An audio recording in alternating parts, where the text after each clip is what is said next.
Welcome, everybody, to the co-watch party of Rebel Moon, Director's Cut, Part 1, Chalice of Fire. And you can only watch it on Netflix. Go on your Netflix and search it up real quick. Press play and leave it on pause. I'll do a countdown of 3, 2, 1, play. Press play on whatever device or window you're watching it on, along with us. And you enjoy the party, enjoy us reacting, commentating, saying whatever we want. There's always a chill, good, informative time to enjoy the movie live with us, or in the watch party, or watching it later. The replay party or replay squad. If you're watching this later, you can still have fun with it. Just cue it up at the right time when you go 3, 2, 1. Press play on the play, and we'll have a good time. Already, we got South Cali Guy in the house. What's up, man? We got more people coming in later or around. It's all welcome and cool. You have to have a Netflix subscription to watch this. It is a Netflix original, and I would have shown that in the opening, but I don't know where it went. So I did something Zack Snyder related, and it's always a good thing, a good time to say restore the Snyderverse, because that's just a bunch of awesome that we can enjoy, like we're going to enjoy now, the director's cut of Rebel Moon. And I'm excited, and I'm excited to welcome back on my channel the amazing Daniel Reasons I'm Broke in the house. What's up, man? Hey, Koj. How's it going, everyone? How you doing? Criterion, release Rebel Moon on Blu-ray. That way we don't have to be chained to Netflix. We got some of these international folks that don't have access to Netflix, and we want to get some Blu-rays in their hands, get this film into as many hands as possible. Hell yeah, dude. Like, yo, they do that with freaking Stranger Things. That has hard copy release, and Game of Thrones have done that in the past too. House of Cards as well. They got to do it. Yes. Rebel Moon. We're the ones throwing money. We're the ones that they told us, go support Zach over there. And it's like, yeah, happily. And we made this a hit, and we'll make the Blu-ray a hit. Hell yeah. Oh, man, just physical. See, I'm still a fan of physical merchandise. You know, I always carry it because it's so precious or whatever. Man. And do we have Army of the Dead on hard copy? No, right? Not yet. We need that. They need a Zack Snyder collection. Yeah, a little Criterion. Oh, they could do that. They could do a box art and jack up the price, and you know, I'll give them the money. Do whatever it takes. Oh, Steelbook, you said that, right? Yeah. Oh, dang, that's gonna be cool. So I want you all to like and subscribe to Reasons I'm Broke. Follow and support you on your podcast. You got it everywhere. I'll supply the links below. A lot of things have been last minute this weekend. I just finished All In, the pay-per-view event, which is awesome, and jumped on here as fast as I could. So I apologize for making everybody wait a little bit, but dang, I have been excited for the director's cut since I heard about it happening. And do you think it's a good thing that they released it late, or should they have done it with the theatricals? Millennial Mike and I had this conversation, and while we would have preferred, because now we're going to watch the director's cut, the Snyder cut, I'm just calling it, of this film. Moving forward, I have no reason to watch the Netflix cut, but at the same time, the Netflix cut was a #1 hit, and it went up there for days, and it was worldwide a #1 hit. And I can't say that the same would have happened had they done the Snyder cut first or at the same time. Maybe they would have cut their viewership in half. So at least it turned out all right, even if the Snyder cut didn't hit #1 right away, or in certain markets it did. But for us, like Zach said, this is for the fans. It's for people like us, the hardcore, the viewers, the people in chat, people watching this later. This is for us. It's not for the general audience, and they perfectly enjoyed the Netflix version, and they came out for the second part too. So I think it ended up working out okay, although I'll always prefer the Snyder cuts of both.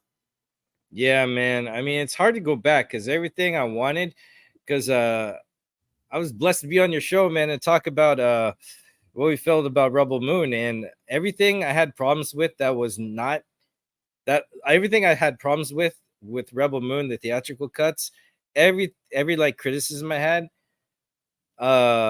was solved in the director's cut once again, and more. Like, they have story progression that's tremendously different that we'll get into when we watch along. But so no going back to the theatrical at all for you, huh? Hell no. I don't even know who it's for. Like I said, maybe the general audience, but like even when my son or daughter get old enough to watch these films, I'm just gonna tell them let's wait a little longer and we'll show you the R-rated version because yeah, don't even waste time with it, huh? Oh, I feel you. Dang. So you got it set up on your Netflix? Yep, I'm ready to go. Cool. So I got this little timer here that I should be able to know how to work properly by now. I'm going to do a timer and then I'll have it down for visual so you all can know how far along we are in the movie.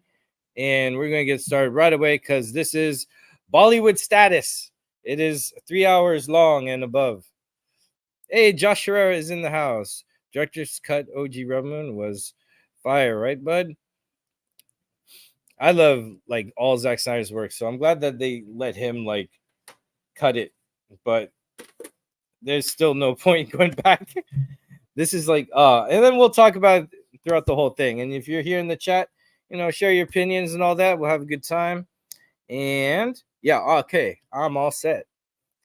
All right, you ready, my man? Got my mouse overplay. Yeah, all right. I got my spacebar and this. All right, you all should be ready too. If you're not, then pause the stream and then unpause it or whatever, or the playback. So here we go. I'm gonna do 3, 2, 1, play. Press play on the play. Here it is, the real deal. 3, 2, 1, play. Hey, what? It's right there.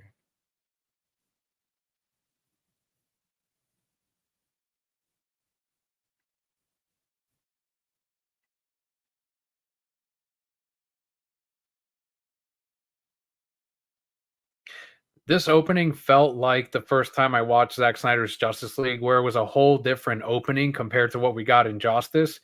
Same thing Dude, happens that's with this, right. where it's like, am I watching the same film? It's got that completely cut opening that was in the book that I didn't think I was never going to read the happen. book. I started, I got about halfway through, and then this cut came out, and I'm like, all right, let me just watch it now. Here we go. You see the tank, and you see, I'm like, this isn't the same movie. Yeah, I love that because it also definitely sets the tone going forward with the whole adventure. Because the tone established early on is everything.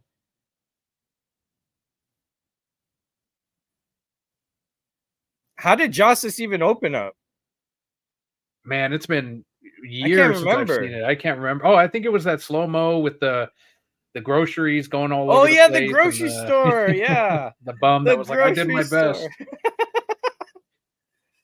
That's it. Singing some knockoff REM Everybody Hurts song or something. Mm-hmm. I can't believe they cut all these space shots and evil of evil right there, noble. Yeah, this is horrible. Cinema incoming. That's right.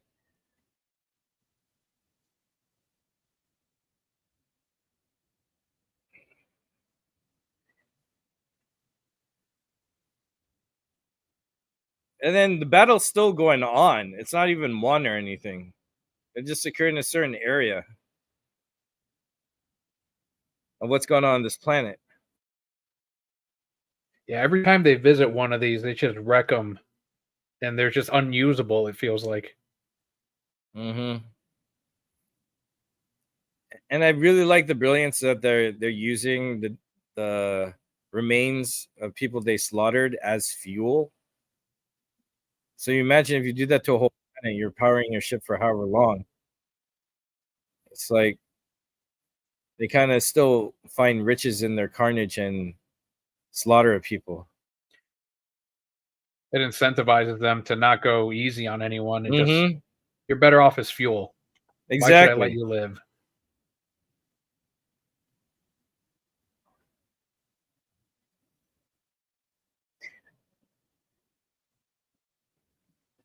Now, what's crazy with the gore here is very scary because obviously lasers move a little bit slower than bullet fire, but you see how much damage a laser blast or plasma blast will do. It's just like, oh, see, it's like What I like Instant about it death. is it's like heated metal. It's not even like at first I'm like, okay, it's like a laser shot, but it's more like they're heating metal and throwing melted metal at people, but really quickly. Because if you see, there's like a splash when it hits the Yeah. body. That's what I was wondering if it was like plasma or something. Did they explain it in the book? I don't not from what I read, no. But every time, even when it hits like stone or whatever, you can kind of see a little splash of like right there. Even when it hits metal or Yeah. stone, you see that splash right there And of then there's some plasma. melted in there, still burning. Exactly. Yep. Ooh. It's probably Zach just being realistic. Like, okay, what's the laser made out of? We need to Yeah. know. Because I like how even Zach was freaking creative with the Speed Force, because Flash couldn't just grab anybody because it would rip off their arm. Oh yeah, South Cali said Justice opens with Batman trying to catch a parademon. That's right. Oh, that's right. That whole scene. Dang. He's talking to Alfred in front of that Yeah. Gothamite. That's right. Dude, I always hate that scene.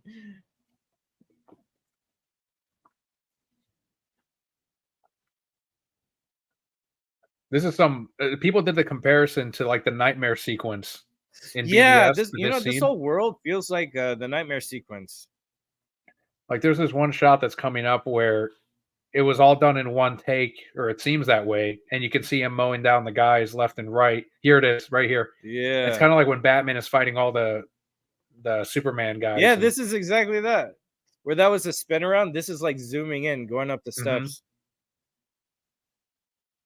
As a fan of some theater, this is kind of cool because this is very theatrical, because they have to really honor a 180 line to sell all the strikes and where they take the hits.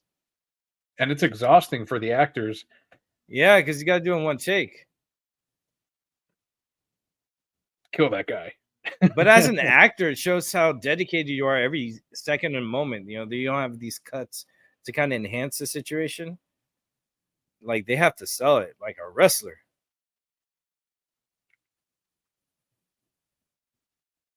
Also, I like how this is desaturated, I feel, more than the first one, because they did different color grading.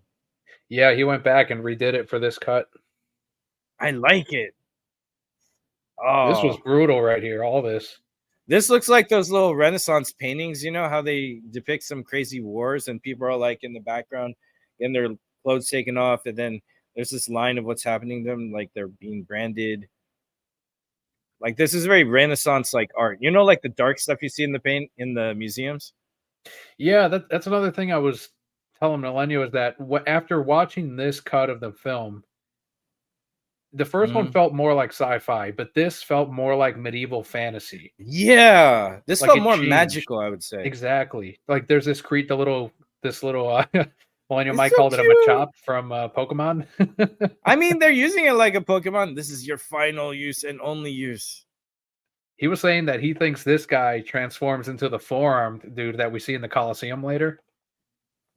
I mean, That'd that'd be a be cool- bad because, you know, like in Mortal Kombat, you know how Cyrex is a fatality that destroys the whole Earth. Yeah. Like, if he doesn't a fatality, he'd blow up. I wouldn't want to hire that guy in my arena. This was one of the my few criticisms of this movie was Oh, go ahead. it didn't feel like he when the little guy was touching his face, it didn't feel as finished. Like it didn't feel like it was there quite as much, but it's very few spots in this film. Otherwise, it looks completely finished. It's like my one thing.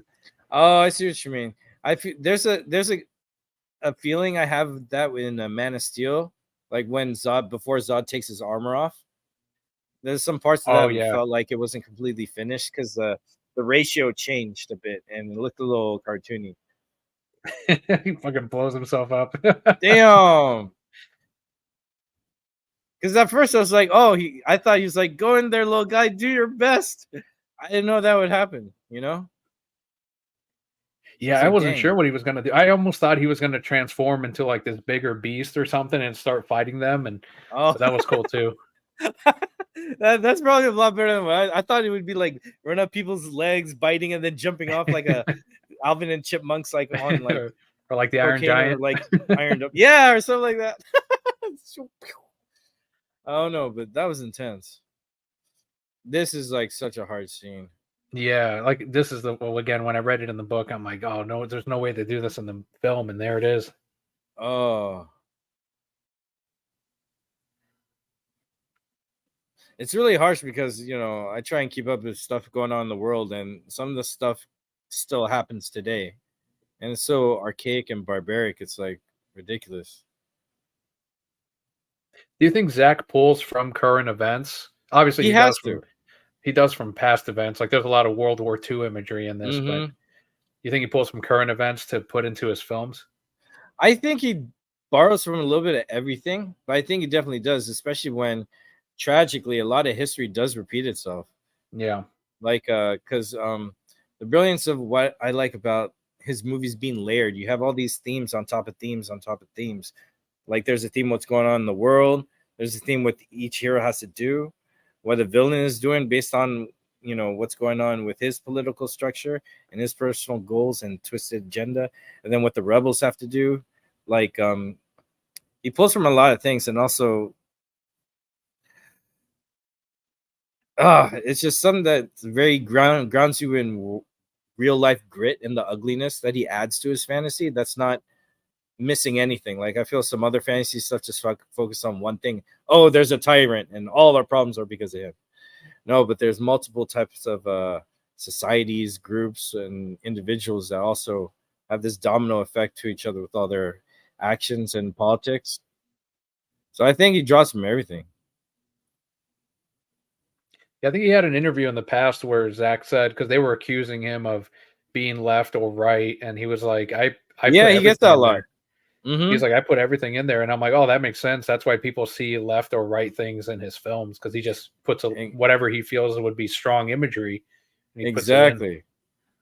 Yeah, like in the Ultimate Edition of BBS, there's like two dudes making out in the background in Metropolis. Yeah, You when know, he's like going across the on the ferry, right? boat. Yeah. So he challenges everyone's prejudices, I think, which is what people don't give him credit for, because real artists, like even a lead singer of System of a Down, he was saying in an interview that as artists we have to tackle some themes because it's our duty, because we're also kind of reporting on what's going on in the world or problems that we have to address. This was the same actor that plays Eris later, right? Yeah, this is Eris. This is his family. I just didn't know if it was the same actor, if they cast someone younger. But nah, they just gave him a haircut, or this is a wig. I don't know. Unless this is his hair when he got casted. When they shot this, then cut his hair after. I don't know, but that's the same guy. Which is okay. Another thing is, I love that we see more Eris. Yes, like he's so much of a key character through this whole journey. Like you could just even watch his scenes, and it would tell the story of what happened.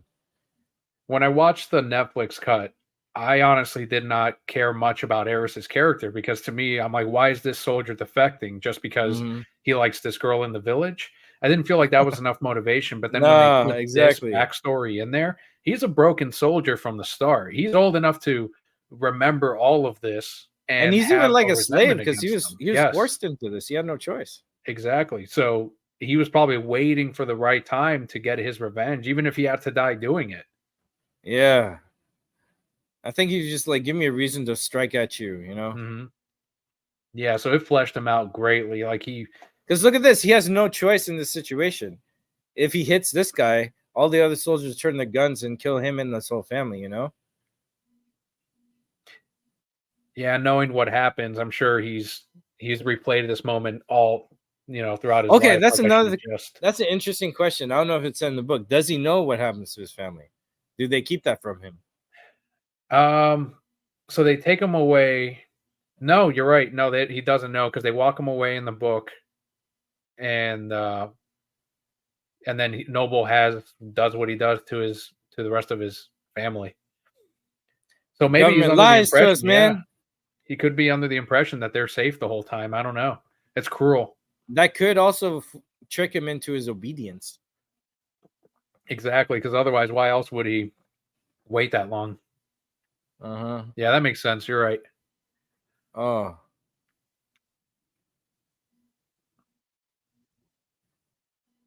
Dude, look at Zach with the detail with all that fire. That is all CGI. That adds so much like mood and atmosphere. What's going on? of like how close they are to like just fire in general and how hot this whole situation is in a dangerous way.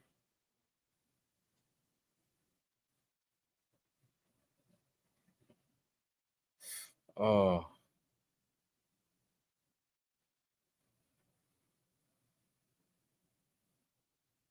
These are like one of those uncomfortable scenes where the bad guy gets his way in the story. Like even in A Clockwork Orange, when the lead character is raping that guy's wife in front of him, his friends are holding him back. These are like those really dark moments that they show you early on or midway in a story to like raise the stakes of the threat level of how bad these people are and the power that that's they what have. it really did, is it established just how evil this guy is. There's no redemption arc. There's no sympathetic side to Noble. It's just this guy's evil. He's the bad guy, and that's it. And sometimes that's okay to do. You know, so many times, especially recently, there's nothing wrong with having layers to a villain, but sometimes you just you need the one villain to just do the bad thing, and you know he's only going to do the bad thing. And the good guys versus the bad guys. As simple as that. I'm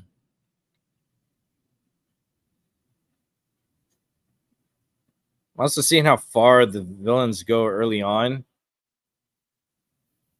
You buy and understand how dangerous they are when they show up later. Because in the theatrical cut, we just were on the moon. Oh, right. Oh, it wasn't complete. It's just from the side. He's still alive. Oh, now it's. Oh. See Noble like getting something out of it. Dude, Noble's getting off on this shit, bro. Yeah. He's twisted. Look at him enjoy it. Look at his breathing. Look at him touch his mouth. If he touches his mouth. No. Yeah, he's enjoying it. It's oh.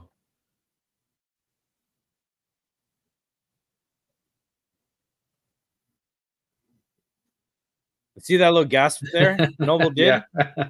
That's clever storytelling. Those little moments, you know, that's revealing of his, like, he's enjoying this. When people enjoy this, they're hard to negotiate with, these bad guys when they get pleasure out. See, all villains are different, because Zod, I don't think Zod enjoys what he does. He just does it with such because we opened up with him like committing like treason against his own government, a mutiny.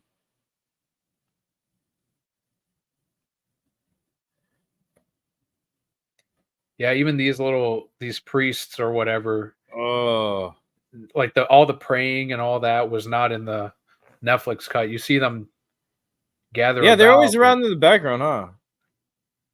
Yeah, what do they call them? They're like bookkeepers or whatever. Oh, I forget. They recorded the history of all these events, and then all of this was cut. The teeth collecting, Issa's picture, all of that was gone. Oh.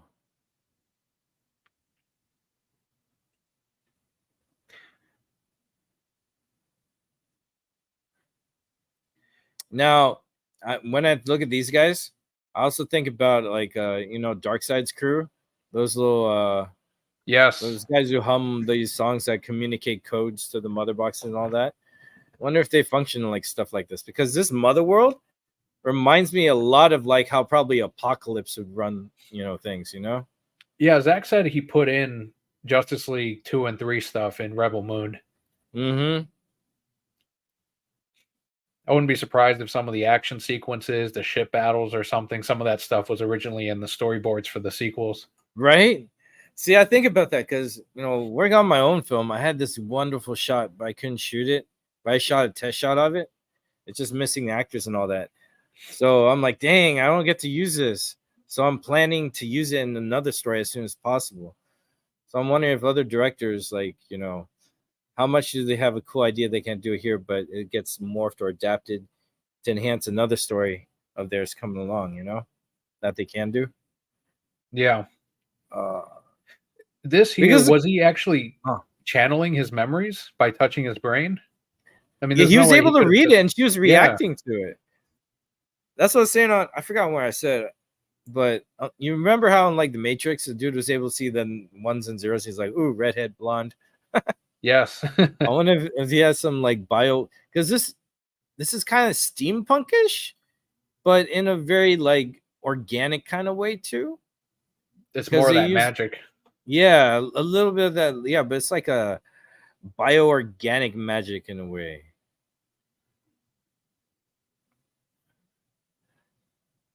Because then the collies get their energy from burnt up remains of living tissue that is unalived or whatever. Yeah.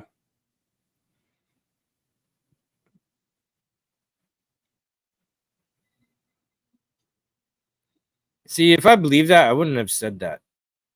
That's just me. You wouldn't have told him? Yeah, I would be like, yeah. I'll just go on the hint that, you know, he might leave because we didn't talk about it.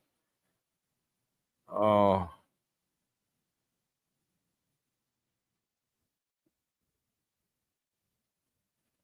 That's how we started. Oh. Whoa. That was Chalice intense. of Blood. I'm kind of bothered that, you know, it's not called Chalice of Blood on Netflix. It's Rebel Moon Director's Cut Part 1 or Part 1 Director's Cut. I'm more bothered that the IMDb page doesn't have its own listing for this cut. Not yet? Nope. What? That's stupid. It's just Part 1, A Child of Fire, and Part 2, Scargiver. Huh. We need to change that. Yeah, that's weird. Because we should be able to rate these versions as well on their own. Yeah, they're totally different films. Yeah, exactly. Wow.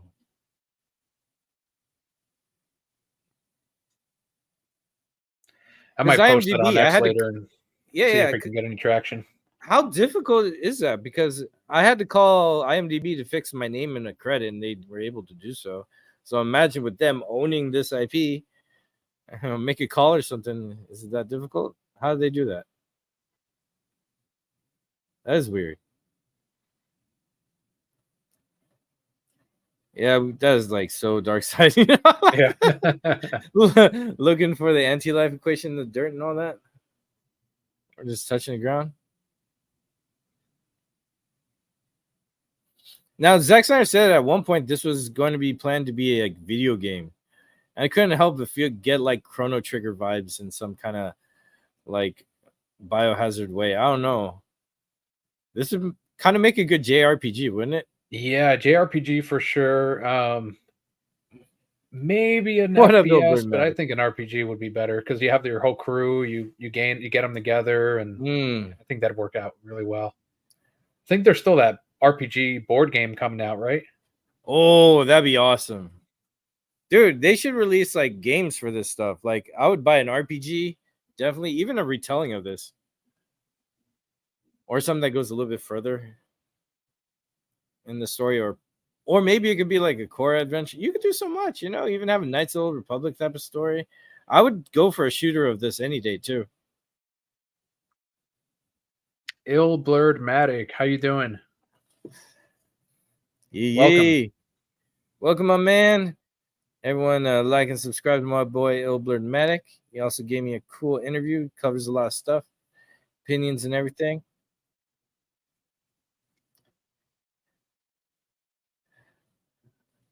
We're here. We're about here in the movie, my man. My screen is like a second behind, but yeah, it'd be dope to make some good video games based off movies. Yeah, I'm glad you're doing good, man. Like I loved how sometimes movies would get a video game adaptation. Like I have a Batman Returns video game somewhere. I had a Batman Returns Tiger. Remember those handhelds?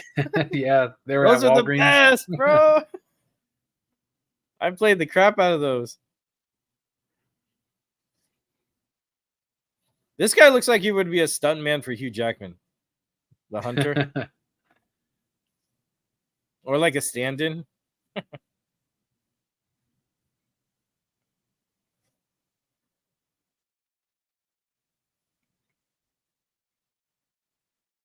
There he is. I think it's Peter from House of Cards. Oh, this guy? Yeah. He was one of the dwarves in The Hobbit, I think, too.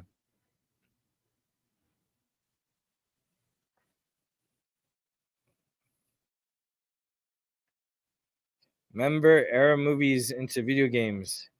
I love Tobey Maguire, Spider-Man video games, even the Matrix games. Yeah.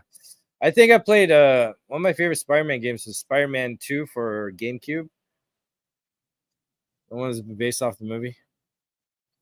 That was fun.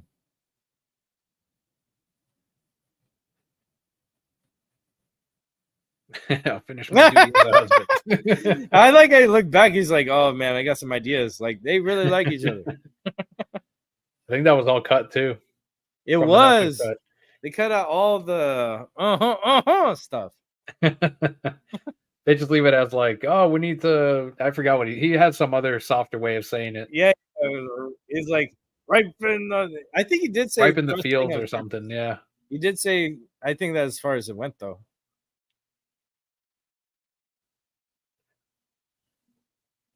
You know, after seeing this, I would describe these movies as like 300 meets Watchmen, but sci-fi. Yeah, I can see that. There's a lot of. It reminds me of all of his movies in various ways. I just don't get much superpowers, you know, which is interesting because when I saw the trailers, I thought she had telekinesis or something. But no, she's a straight up, you know, martial arts or military warrior. Like they all have to rely on skills. Like there's no magic to save them. But all the magic is like in like machines. It looks like. Yeah, this sex scene was more detailed in the books too. Oh, really? Yeah. Oh man. All right, for all the lonely ladies and gentlemen out there, you know, get the book if you want some more action. Yeah, this is like, you know, more that like quickie on Watchmen, you know? Right. Yeah, you're right. Because they did the whole quickie scene there too. I call these quickies because I'm like, man, these people are done quick.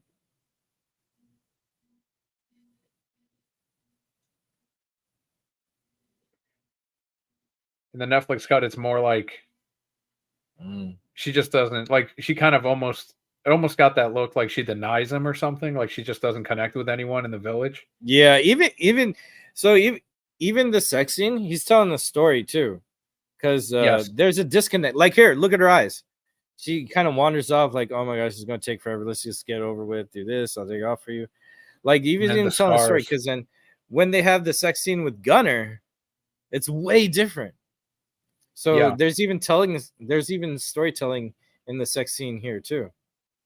Like it's very like physical. You know, I remember he made the remark like there's like Frank Vazetta's art, or like if you look at Ralph Bakshi's work, like the animated Lord of the Rings or Fire and Ice. It's very like this barbarian Conan, like all about flesh and violence and magic and adventure. And then they all show it.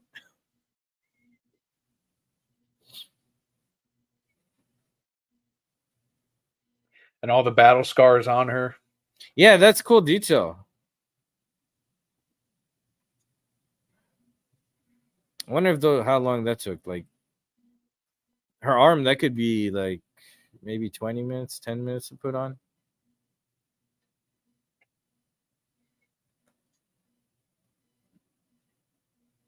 They do it again, right? With the sex scene with Gunner, you see more of her scarring again.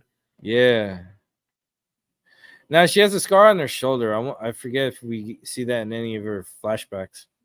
How she got any of those, or those like scars from when she defected. Like there's story in every little piece of detail. That's what we like at Snyder.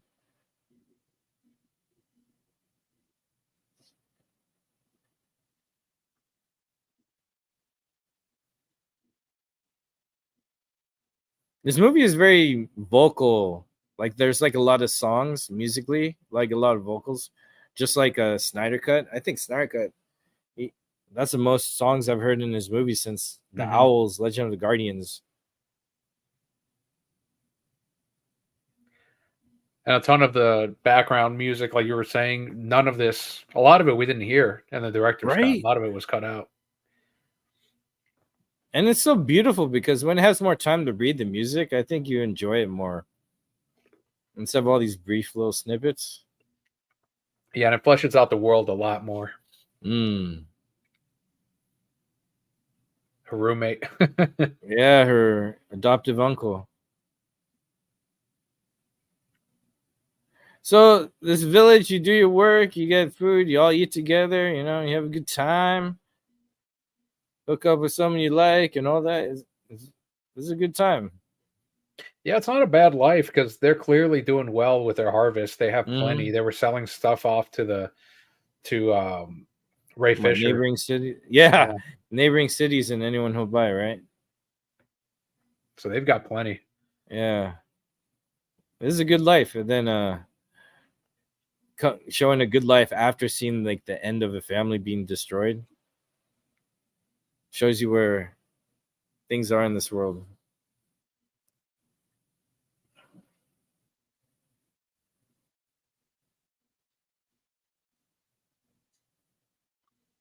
That's how you become one of us. Yeah, it's basically what he's saying. She's not ready to be a part of or care enough about a community to. It's almost as if she's ready to leave any minute now. Still, Yeah, like this is all temporary. yeah. And I think that's when she's back with Gunner. That's why it's like she finally like marries the pack, the village. She becomes one of them when she's back here with Gunner.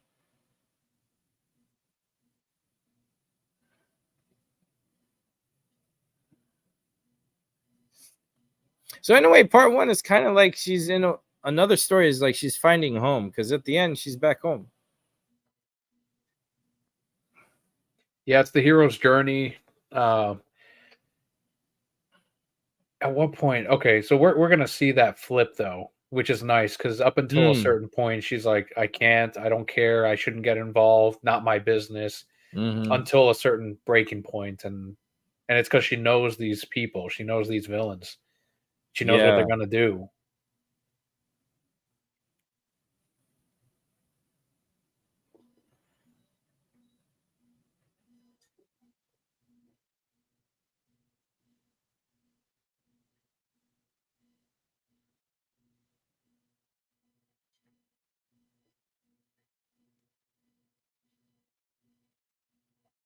And even that, we didn't get that line at all in the theatrical cut because Snyder said that there's alternate dialogue that he's using from one and the other. Ooh, I love the desaturation here a lot. It makes the detail crisper. But yeah, we get more breathing room with these characters, and that's what I like about director's cuts. Not just more scenes or longer ones, but I just feel like we get more time, sincere time to feel the actors, you know, story and their growth right before us without it being kind of rushed. I feel like we miss key things that are very special. Like See, that dialogue was great. all this here was cut, and you see the little chemistry between the two. Yeah, their eyes, the way they look without, you know, words, they tell a story. Ooh, that's a great shot. Damn.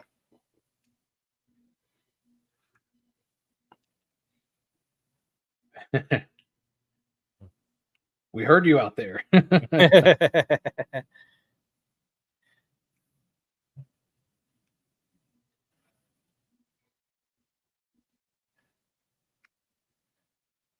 I don't know, little things I like that he does too, like when they were dropping the seeds in slow motion but talking in real time. I don't know, stuff like that I think is really cool. Oh, damn.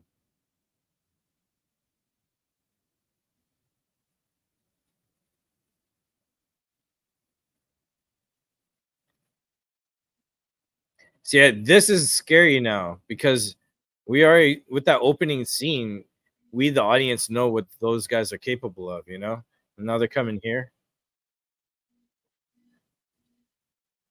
She's desperate. She knows what's gonna Yeah, happen. she's the only one who knows what they do, like the audience knows.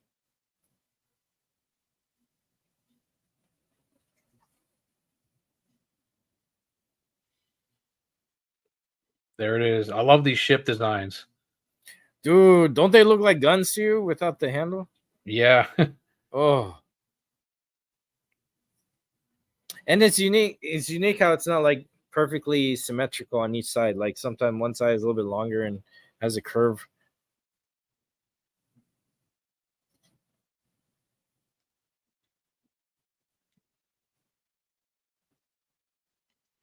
Yeah, that's one thing I in the director's cut, like I was like, who's this gunner guy that's immediately like, let's give them what they want?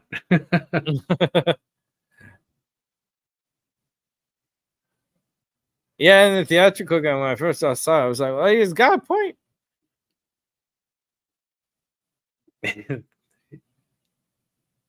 immediately tells him, like, yeah, I know what you've been doing on the side. Mm-hmm.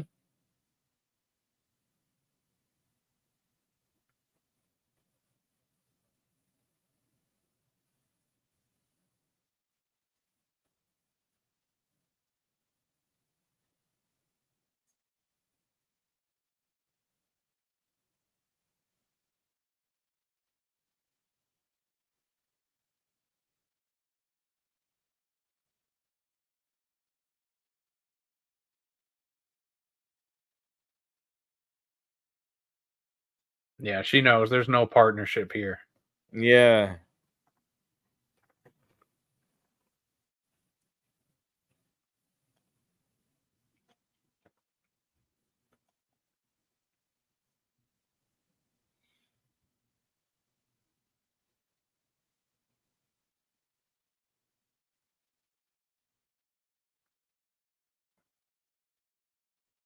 The little boy Dude, that, yeah. I like how that looks like a king in his cape. Oh, this part here? Oh, Yeah, yeah, you're right. You're shadows. right. I didn't even notice that. That's true. Oh, Holy shit. And of course that was intentional because it's fucking Zach. yeah, dude. That's so Lord of the Rings, like the king's gaze, and then you see a shadow of like a king coming. Damn. I'm sorry, you were saying something real quick. Oh no, just that was the little kid that Nemesis later on gets attached to. So you start seeing the characters all introduced slowly. Yeah, it's just beautiful.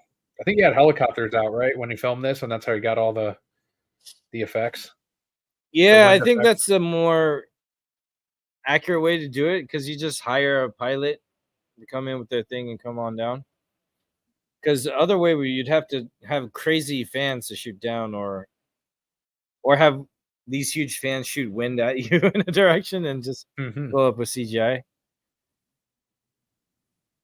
But I think for visual effects, it's better to do and then do special effects when you can't do something with visual effects.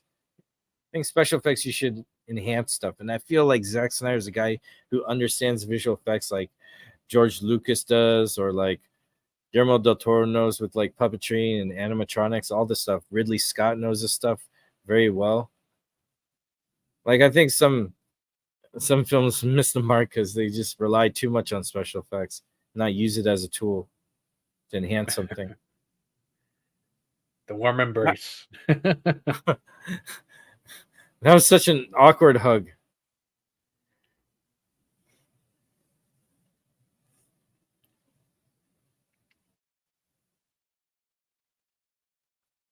All right, so you know how Atticus Noble was able to show that he's able to read tissue a little bit? Yeah. So what if his hand on his head, he's able to sense some kind of emotions or tension, so he can kind of feel out what kind of person he's dealing with. Even though he can't have the brain tissue, maybe he senses other stuff with people. Right. Could already see if he's, if he has his barriers up of, yeah, if he's someone who can be subservient or not, or defiant.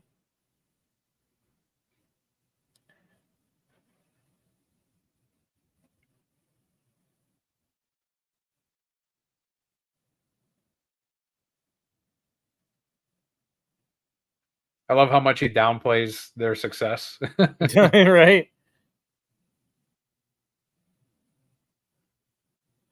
We have just enough to feed ourselves. Uh-huh.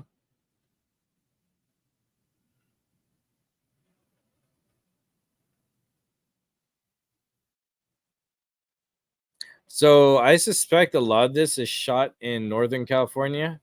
No, north of Universal Studios and like all that stuff. Because our Six Flags is past, you have to drive through a lot of this desert-like area. So if you go a little bit north of the city of LA and all that, Burbank, you hit a lot of areas and terrain like this. I'm wondering if that's one of the areas where Zach shot this.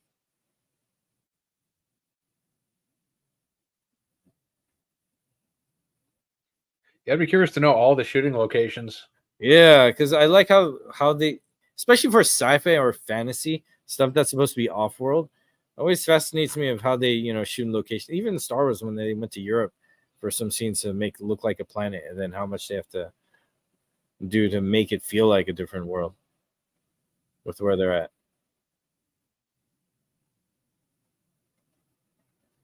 Seems like he used a similar lens effect for this, like he did with Army of the Dead. Not as, I don't know, exaggerated as Army of the Dead was, but you can still feel like there's some of that happening here in this movie. With the backgrounds, or they're not quite curved as like Army of the Dead was, but they're still much more out of focus than some of his previous films, which is fine. It's just something I noticed when I was watching it. Yeah. Again, gives it that fantasy feel or dreamlike effect, or whatever you want to call it. Because I love that blur glow stuff in the background. If you establish that with like regular stuff, you can do that with all the VFX too to make that feel real.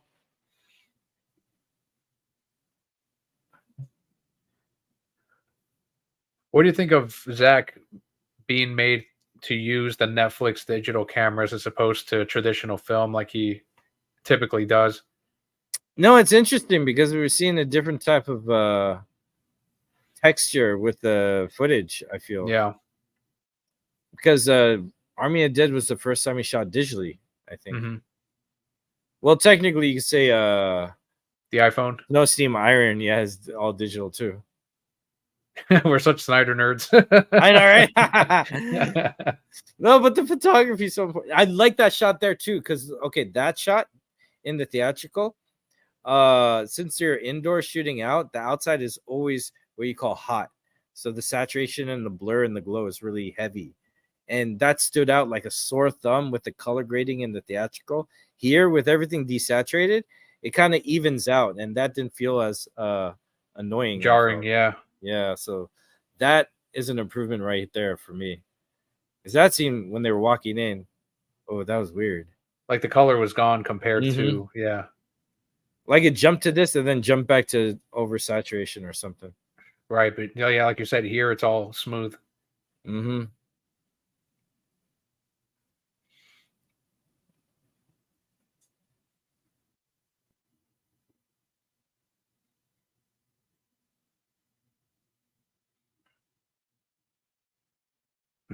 He's like, this guy's gonna fuck it all up. I know.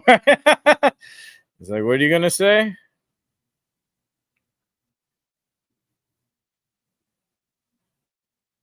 $41, $26, $30.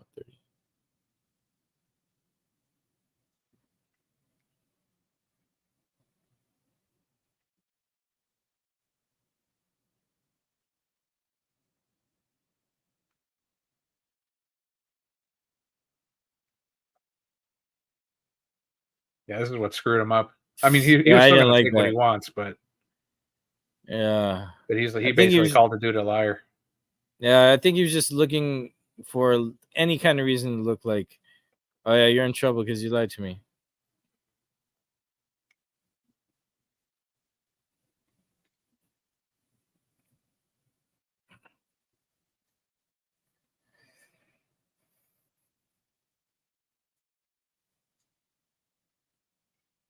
Oh dang, there's like that look of defiance. He's like, there, I did it. We can trust these guys.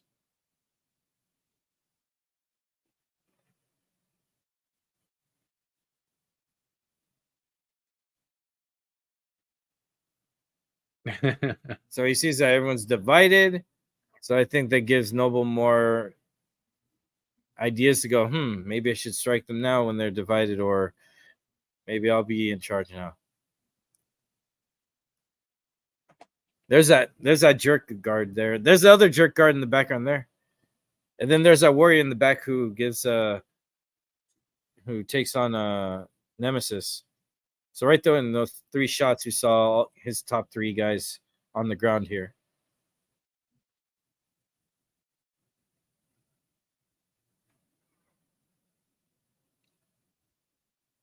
That's a good way to balance your characters. Man, wow. You could have had him in a shot where all 3 of them are together, but no, you spread them out.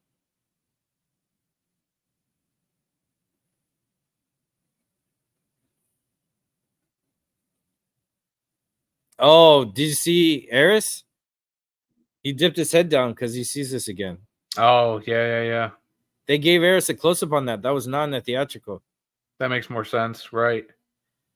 I've seen the theatrical part 1 3 times and part 2 2 times.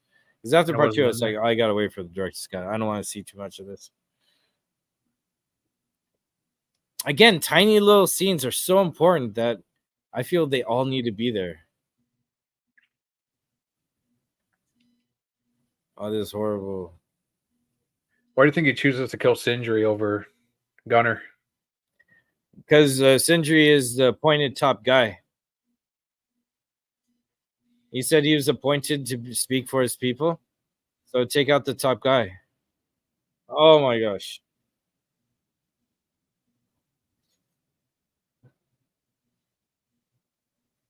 That's what these guys do, man. They spread terror. They can see where they're in control. Oh.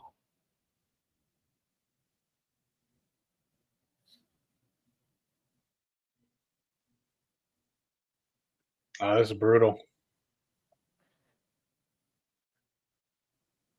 See, there's no idea who's in charge. So out of this shocking, horrific slaughter in front of their leader, now he's staying in charge right then and there, and they have no choice but to listen. So then forces his deal. Oh. I'd love to see the theatrical here because you see the blood on his shirt. Yeah, obviously, it's on his neck. Like, oh, I could cut your neck next if you don't do what I say. Oof. So obviously that wasn't in the. Nope. I don't even remember any blood in the other one. So I don't know if they digitally added that blood or if it was a whole different cut or different take. Or if they erased the blood after. I mean, it looks digital. I think it could be digital. Yo, what's up? Zack Snyder, Knight, Leon. Thanks for cruising through again. We had a good time at the zombie film watch party yesterday. We are here at the Netflix Director's Cut, Rebel Moon, Part 1. Chalice of Fire. I said that all out of order. Dude, I have to give it to Zach. His titles are the longest titles. Another tooth. Oh. Got the 3 eyes on the mask. Yeah. More of that. I don't know what they call it, masonry or whatever. Or like because he's a big fan of Hindu mythology too. That's like their third eye. It's a sign of like, the idea is like, if that is a straight line, you're walking in balance. You're not too bashful or not too confident or something. That's one way of it in India with the third eye. But you see these guys use that one eye and that triangle like on our freaking quarters, right? Or dollar bills. On you're saying on theirs? Yeah. Like, yeah, there's a lot of Illuminati symbology in this. Yeah, it's like, whoa, look who the bad guys are. Shit. Yeah, and that portrait of Issa as if they're doing it in her name, even though. Yeah, oh, this is like something she'd be against, you know? They caused all this. It's a scapegoat so they can get their way. Yep. They just need an excuse. More, whatever you want to call it, political imagery or whatever. Propaganda. Yeah, propaganda, exactly. I can't stand that Marcus guy. Yeah. My two favorite characters, Eris and Jimmy right here. Oh, I love Nemesis too. The actress Bae Duna. Oh, I'm a fan of her work and all the South Korean work I've seen her in. This shot of Jimmy was different here because he comes out in a different way in the. Oh, does he? Cut. Yeah. I remember specifically pointing out I didn't like the Netflix cut, the effect of him coming out because it seemed unfinished. But here it was from it was from a different angle. And, maybe that's why you need more time with it then.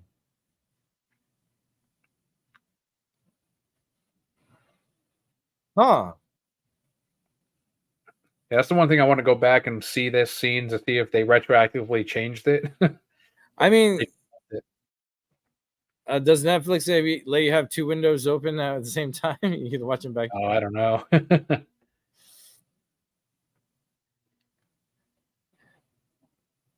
I want look back at Jimmy's insignia on his chest.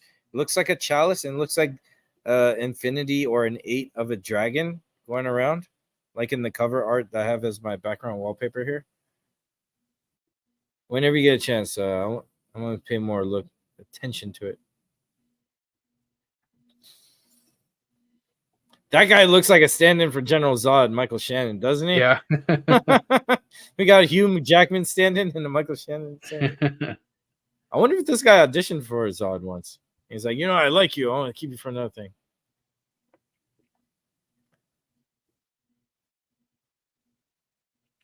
Oh, these guys are creeps.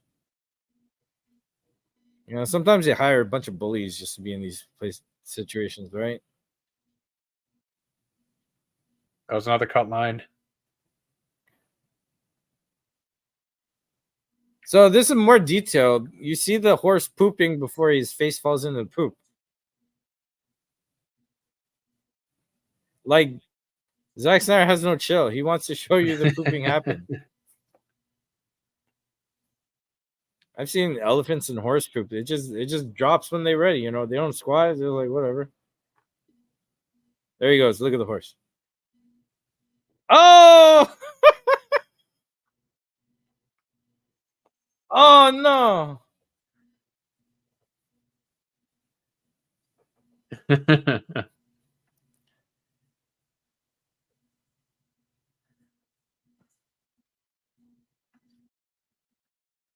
See, there's more of that plasma. Mm-hmm.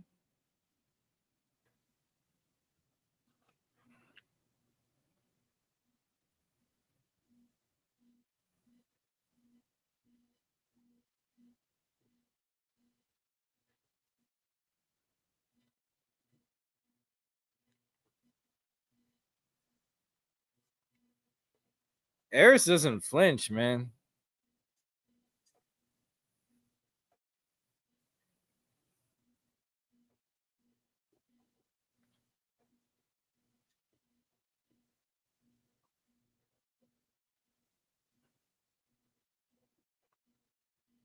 From the director's cut, you don't see what he falls into, really, just that it's mud or dirt or whatever. Oh. Or I don't know. I'm asking if is there a shot of the horse pooping? Yeah. Is there horse pooping in the theatrical cut? We got that. I gotta check that out.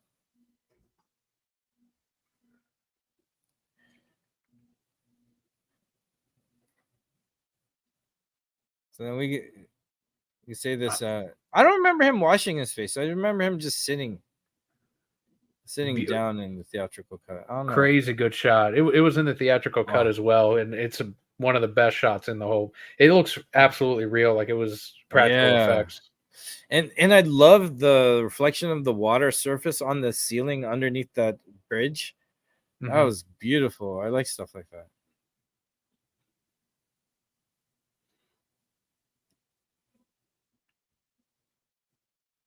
I don't know why a lot of people thought, oh, it's Sam Issa. I was like, how? It should be identified. See, in this one, you see them all have like a shrine around her putting teeth in it. They know who Issa is. I thought that in the way that she was like a reincarnation of her. Like she was gonna, like her powers were gonna unlock in some way during the battle, and that's what would make Jimmy, fight.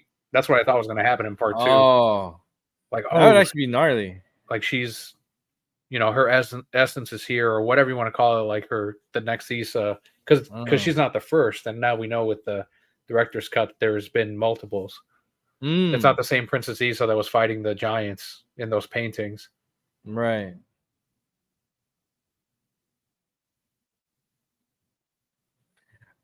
But even that's powerful in the sense if he recognizes someone he knows as someone else. Because there's a theme of coming together in community in this movie in a very Seven Samurai way, I feel. So like even like Nemesis seeing her son in another kid. Like see people that they admire or loved or have duty to in other people. That's really beautiful and cool.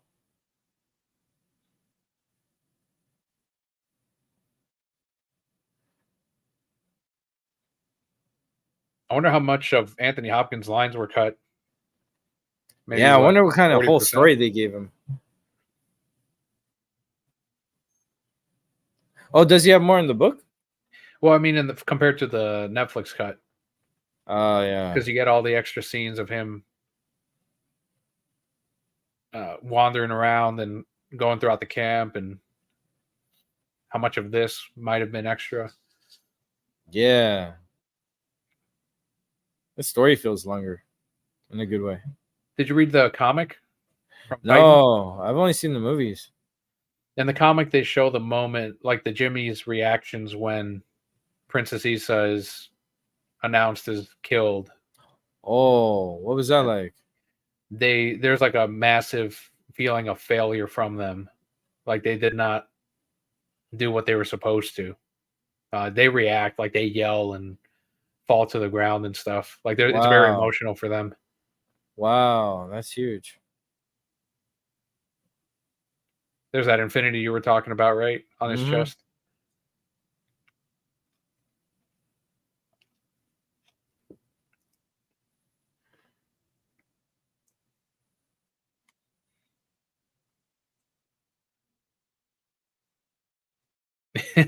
That wasn't in the theatrical cut. This is your fault.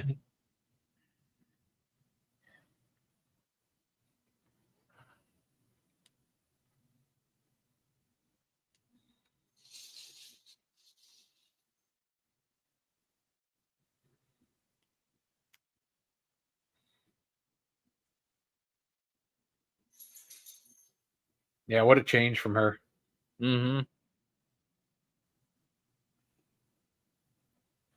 Goes from we should run to eventually let's put up a fight.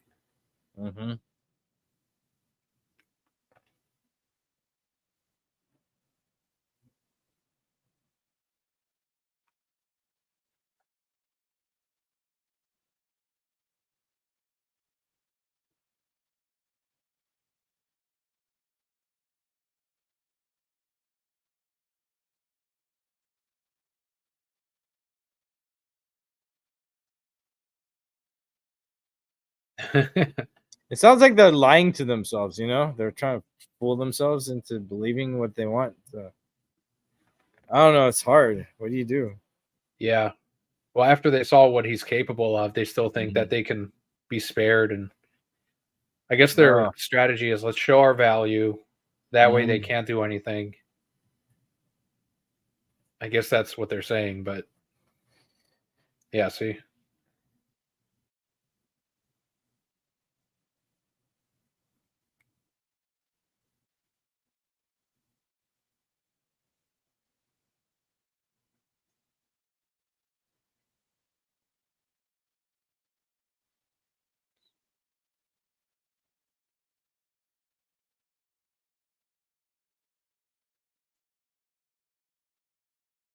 And I know they called this originally, like Zach was saying, it got turned into a Star Wars pitch and then back into what it was originally, his own project. But after watching even the theatrical cut, though, like I get less Star Wars feels out of this than I do like medieval fantasy. Like I just don't like. I get the lightsabers are in here and everything, but I don't feel like this is a Star Wars film. It's higher. I don't know. It's bigger than that.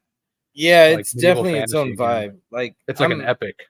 It really is a balance of like medieval fantasy and sci-fi. Obviously, more of the sci-fi, but how the world runs, the kingdoms, and all that, it's very fantasy-like. I would say, you know, like a steampunk Final Fantasy with no magic. It doesn't feel like Star Wars at all. Like I could see how you could take stuff from this and make a Star Wars story. And maybe Disney did take some stuff. Maybe Eris defecting is how they came up with the idea of Finn. Right. You know? So we should makes sense why they didn't know where to go with him, because they didn't plan that far ahead, because they didn't get that much ahead from what Snyder gave him. Snyder knows the full story of Finn because he knows the full story of Eris. Do you think they took some of Rey from Korra? Yeah, because I'm getting a lot of Korra and Rey. Like Rey could be a knockoff of Korra. Because again, Korra also falls flat. I mean, not Korra. Oh shit, Rey. Because her story really didn't take off from the first after they introduced her. I feel like they continued introducing her at the end of Rise of Skywalker. Like, how do you ignore all this character growth? Because maybe they only took a little bit of Korra from this into there. Because in this story, we see so much character growth and change with Korra. Yeah. Like, she's an outsider, then she becomes on a quest. Then halfway in that quest, she comes back and it's home. Now she has a squad. Then there's more loss in battles, and then she has a new mission, but she has a newfound understanding of who she is and what she's willing to fight for instead of run away. Like, there's a lot of story going on. We see that happen like naturally, organically in the story. That last guy was so sketch. How he's walking out like, we're gonna get some trouble, right? Wow, there he is again. Creeping in. Yeah, total creeper. Oh, damn, dude. Him hitting her wasn't in the other one, right? No, the other one's super, like, this is like stuff you see in spaghetti westerns of the 60s or 70s, you know? Before things got super toned down. Some 80s had this stuff. Like, freaking, was it Road Warrior? Mad Max 2? Mm-hmm. That was a brutal movie. Here's that breaking point for her. The fork in the road. Will she run or will she fight for them? Uh-huh.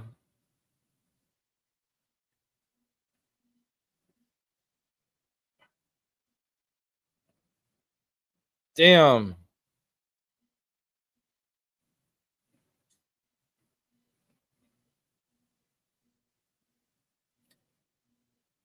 Ew, why'd you put your finger in his mouth? That's weird.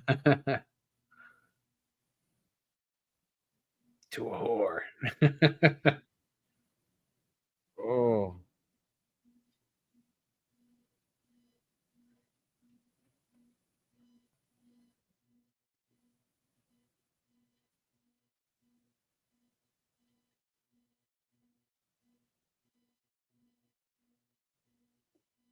That's creepy. You almost think that he's like, hey guys, you guys are going too far type of deal. And then it's like, no, he's just as bad as them. Oh. This is the bad guys having the way, like, you know, in the original, the first Crow. Yeah.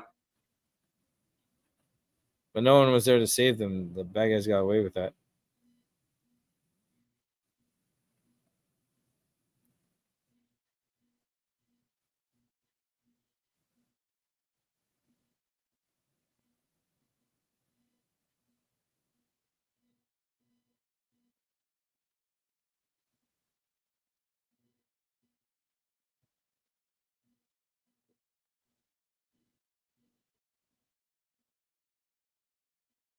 Yo, we're already an hour into this, and it's like not done introducing the characters in the story, but it's still intense. All the slow-mo goodness. Love it. Everything looks cooler in slow-mo. Hey, John Woo is the blueprint. If you do it well, it's gorgeous, you know? Yep. Helps you relish. I have no problem with it, you know, as long as it's good, you know, do whatever. You can make a scene with no slow motion or all slow motion. Yeah, we've seen him do both. Oh. Man of Steel had very little. Yeah, that was interesting. Man of Steel barely had any. They had droplets in slow motion. Yeah. The warehouse fight had none. The bat in BBS. Oh, that's true. That was cool. So.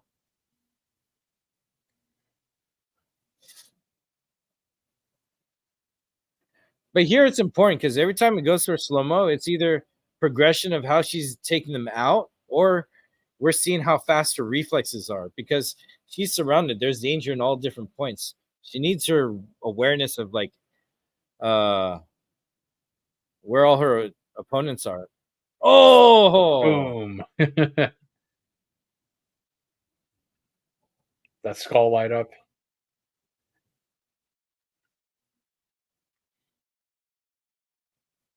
Get this fool. I hate him.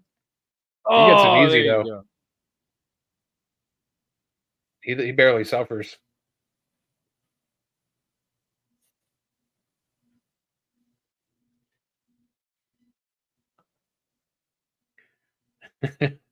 BVS vibes. I'll kill her. Believe me, I'll do it. I believe you.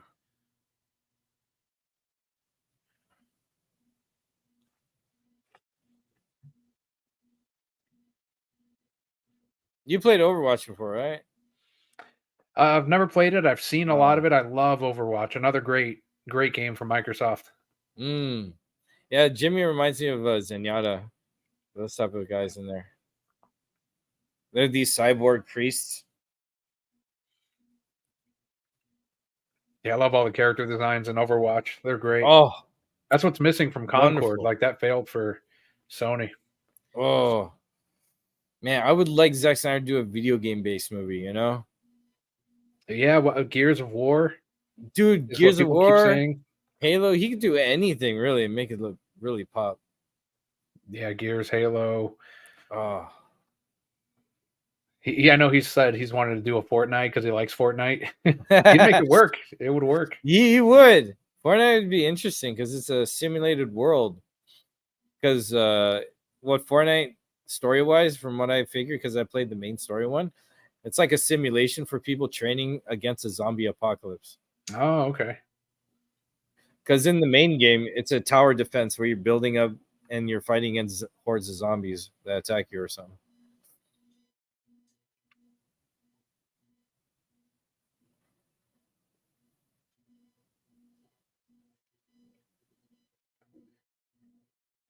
The gun you came with.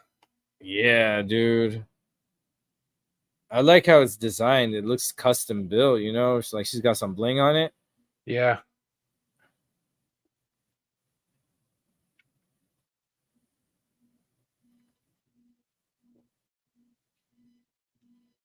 Look at that. It's like some Kryptonian mixed with Predator. Proper gun handling too. Mm-hmm. It's a common mistake from they'll have the actor immediately put the hand on the trigger. I know, right? But if Zach probably trained everyone. Anyone that had a shooting scene, they were probably trained on it. And it doesn't take long. I was a background actor for like some promotional computer company, and they had like a lot of military scenes. So they had a guy, even though they were like air guns, really, he came on to show us how to hold guns, and it was exciting. Like if you're at ease, you either hold it straight up in the air or straight down, never at anyone, you know, and then how to lock it, and you know when you shoot, so you can handle the recoil. It's cool. It doesn't take long, you know. It's just like 30-minute tutorial. But you know, some movies are made with such urgency. They just like, go film this quick, go next one. We're gonna make a change. When you have a solid vision and the creativity and the passion to keep doing that, that's what you want. Oh, how does Warner Brothers lose people like Chris Nolan and Zack Snyder? How do you? They're allergic to money, man. Like you could have success and quality. I honestly believe the audience is smarter than these corporations give people credit for, and passionate. Like cater to some quality. People flock in, you know? Yeah, it's that whole thing of people will, for the most part. I know there's highbrow cinema that you'll never get $1 billion out of, but they'll recognize quality. It's one of those things where I truly believe that for the most part, people don't know what they want until they see it. And then they're like, oh, this is great. I love this. Like they can ask for something all day, but you show them something that they love. Like, oh yeah, this is great. And I love this. I think that works out better than trying to test screen and take notes and audience said this, let's change it. Like, no, just they'll flock to it if it's quality. I agree. Yo, this scene is giving me Red Dead Redemption vibes, but in space. The game's Also, saving right now. right? I like how huge the planets are, because that planet could be as far as the moon is from to Earth, but it's just that big, you know? Yeah. Because the bigger the planets are, the closer or further they may look to be, you know? And that's something that I feel is played safely in most sci-fi movies. Video games, not so much. And animation, not at all. They're not afraid. But it's cool to see the huge ass, like, planet with a ring right next to them. That's just awesome. Because technically they are on the moon. This isn't a planet. Yeah, that's right? true. Yeah. A rebellious moon. Yes. Oh. Did they ever say the title of the movie? This Which is some one? kind This of one? Yeah, this moon is rebellious. Anything like Oh. that? I don't know. I'm gonna keep an ear out. Now this scene reminds me of what's going on in the Middle East with Palestine. Because they have like militaries that and then the cameras on there. They have like militaries like going through people's homes just without any like warrant or even a minimal tiny small issue, and then they just take out the family or abduct the children. That giant bomb. All this was you Whoa. don't see her in the other version until she comes out on the street until she's on the street, right? You don't see all this killing. Yeah, in the other version, you just see her on the street. He turns around, goes up to her, does the gun thing. It's empty, and then picks her up. You don't see any of this in their family stuff right here.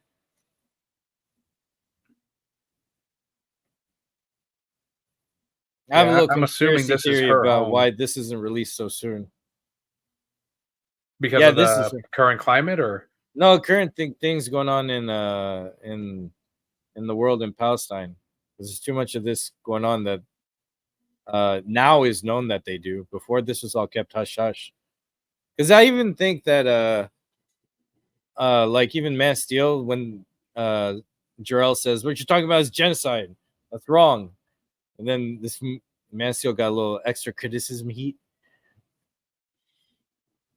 Yeah, it also got heat over the 9/11 imagery of all that too. buildings and it's like, everything. hey, don't look more into that. Well, why? What are you trying to hide? You know, these things are wrong. Shouldn't we investigate? No, don't do it. No, bad movie. That's still bad.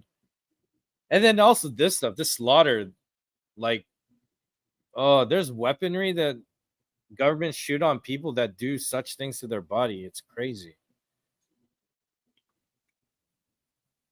Love that big tank.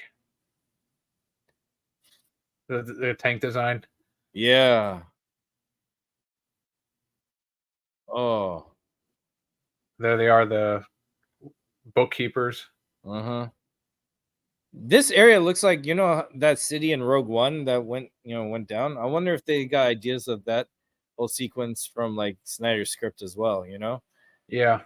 Because I'm suspecting Rogue One and Force Awakens, the two strongest like of the new Disney Star Wars. I'm wondering how much of those ideas were inspired by Snyder's script. Like those two films, I wonder if like were Snyder inspired. Yeah, imagine if they were, like, all his aunties have been liking these movies inspired by Zach this whole time, all these years. Because they had a tough robot in Rogue One too. That's kind of Jimmy like.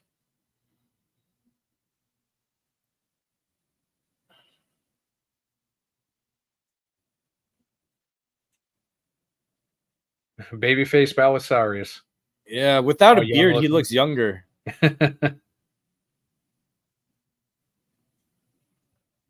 Notice how the older the character gets, the actor's beard just gets more fluffier. I think it's great because I'm used to like Bollywood and Hong Kong kung fu movies where the master is really just another actor with grayed hair or a longer beard that's white, but they're still like 32 or something.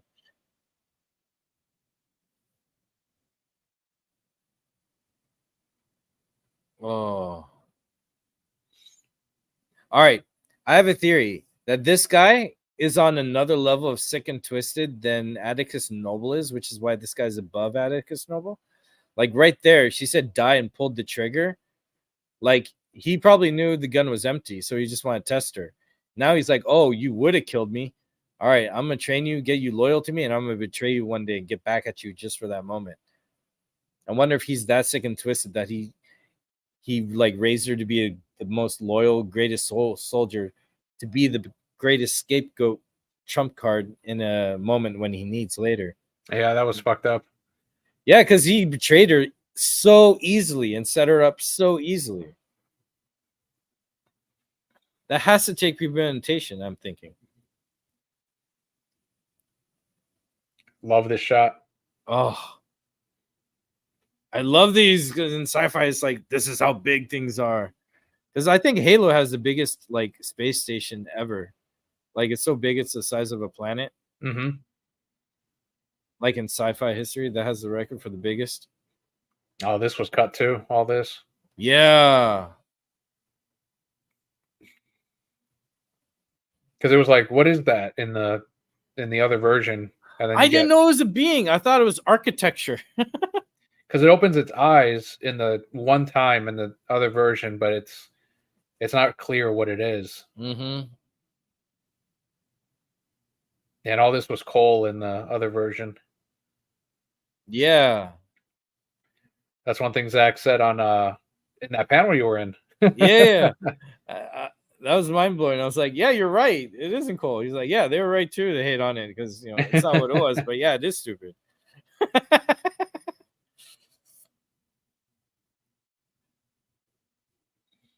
I don't know. I feel like a lot of the hate on Snyder's very petty or very envious. That he's doing this high art concepts on like genres of film that are usually taken like very lightly or not as much effort. Like he brings art to everything he touches. I want a whole movie just on this building, this hallway, like dude, all the history right? on this artwork. Like, I want all this story, all the lore of all this. I want that movie of when these giants were killed. Yo, you know how they sometimes release little movies that are like, you know, little bunch of animated shorts, like 6 animated shorts of Batman or 6 animated shorts of Halo Legends or something like that. They could do that with this.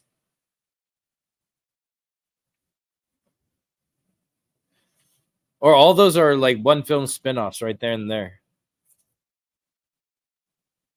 I want to know what Netflix is asking for. You know, Zach is willing to do more, but do they just want Rebel Moon 3 and 4, or are they willing to do more spin-offs, more comics? I want 3, 4, and 5. I have a feeling he does 5. I have a feeling he's a 5-story arc guy, and I would like to see Zack Snyder finally finish a 5-part story arc. You know, give me Army of the Dead 2 first, though. Yeah, that'd be cool, man.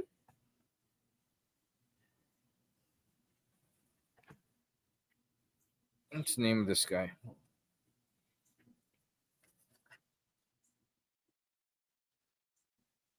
Very Atticus Noble of him. All this. Yeah. These aliens are really cool. More designs. Just for one scene in the movie. Look at that. Oh, you know, I think those are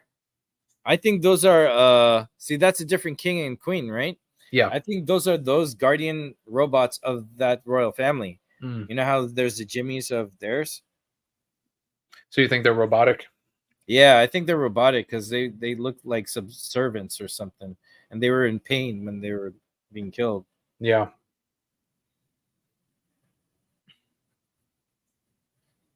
Which would make sense why they didn't assassinate them. They're like, all right, we'll just let you do. There's that eyeball again on the quarter. Oh, yeah. As you wish. As you wish. Sorry. Hey, Wesley. King Wesley. That hairstyle doesn't even look like Carrie Elwes. No. Like, I couldn't see him in the movie for the longest time. I was like, oh, that's him. It looks more like him when he has a beard, oddly enough. Yeah. Like in that scene where he gets assassinated. Uh-huh.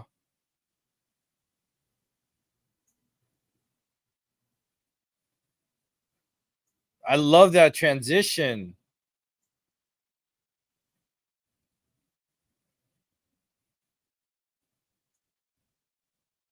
The politics of expansion became too abstract. I like that line. This makes me wish BVS, like in the concept art, could have taken place in the winter. Like he does good shit with the snow. He needs a whole movie placed in winter. Oh, that would be cool, bro. Oh yeah. That's what made like Empire Strikes Back, opening everything very exciting because it was winter or a snow planet.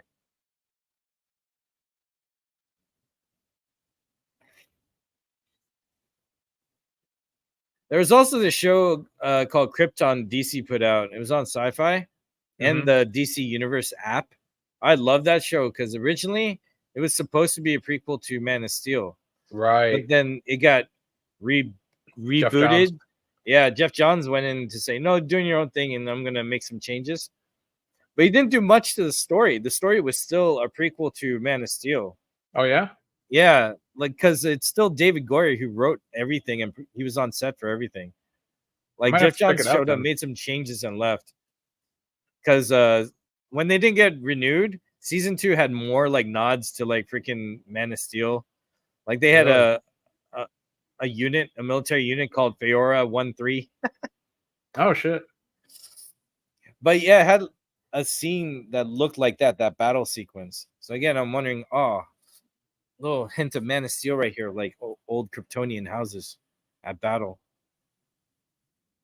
Yeah, I'm gonna have to check it out now then, because I knew that I knew it was originally, but I didn't know. I thought it was a lost cause. Well, it was a lost cause as far as continuing the story, but the season 2 logo of the House of L went from Christopher Reeve Superman to a lot more Man of Steel design. Oh, interesting. I really, really liked it. And then they play with the codex, how if you can't control the codex, you could change everyone to be one ethnicity, like a digital genocide without anyone knowing. So that's in there too, then. Yeah, because Snyder's had like the codex, they were able to reprogram everyone to come out a certain way. Like Krypton lost its identity. They were actually rewriting their heritage. That's why the old codex was so important that Jor-El had to give to Kal-El to start afresh.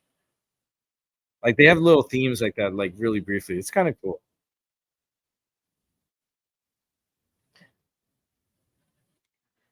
And I like that David Goyer did it. I really like David Goyer. Yeah, he's good. Like as a writer, amazing. I hope he works with Zach again someday. That'd be cool because him and Zach and Nolan for Man of Steel, I like what they started. Yeah, get the band back together, even if it's not a DC project, just anything.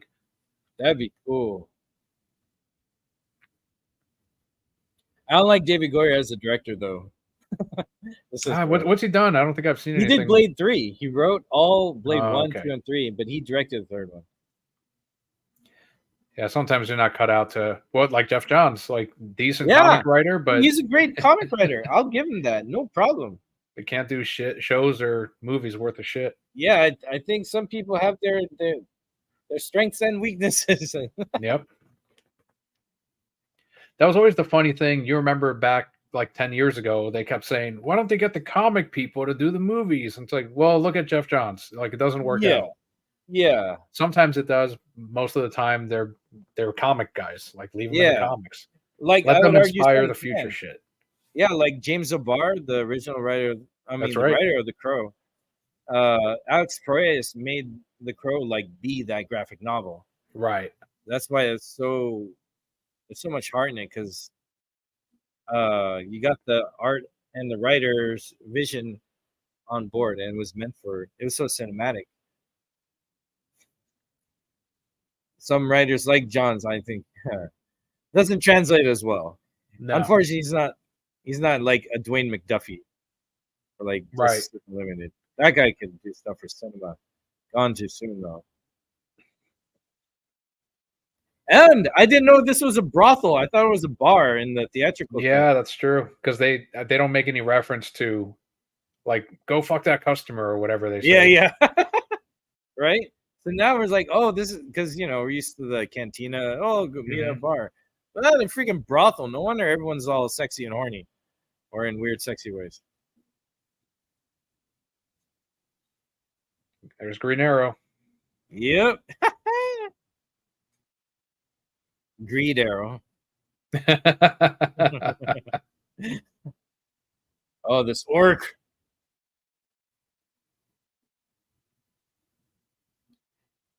So the costume designs and all that, is it the same team that worked on Zach's previous films? Oh, I wonder. I'd have to look that up. It's good, really good stuff. Your job is to fuck the clients. Ew. I'm glad she got lines and Queen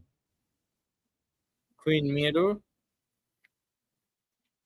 who was that a reference to again? It's an Army of the Dead thing, right? Oh, is it?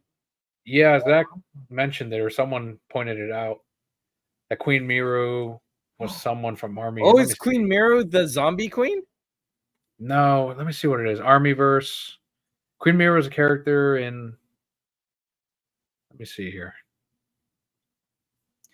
In the upcoming series, Army of the Dead Lost Vegas, Miru comes from the planet Xanadu, and her race is made up of beautiful blue aliens.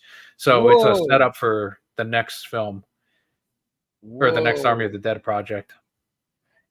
I do want another Army of the Dead because I want to know what's up with those robotic zombies. A dimensional rift in Area 51 connects the world of the Armyverse and Rebel Moon through time and space. There we go. So that's a character in the upcoming. Oh, dude, that'd be cool. Oh, he's rubbing his grapes, bro. Yeah, that was a longer shot than the other. Yeah, that was like, let's try and activate it or something. Let him go, Joss Whedon.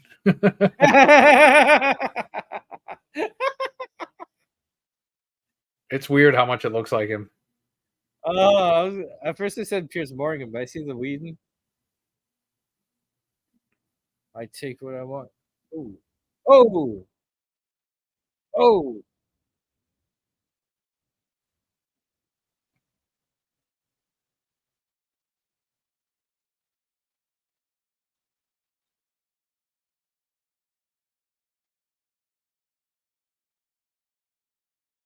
Well, he wants to hire him to get fucked, right? Or oof.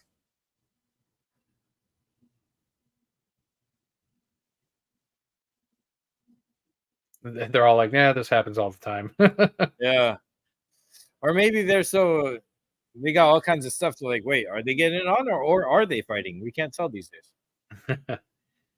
I do wish the horned alien, like that demon looking one, had gotten like her own set of lines too. Yeah. I saw so many pictures of her. I was like, is this a key character? Yeah, I thought she was going to be like a part of the villains or something.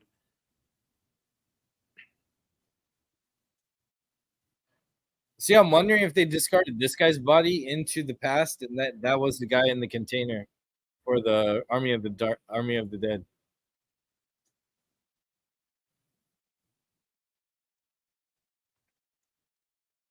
What a good idea for like a parasite alien. Mm-hmm.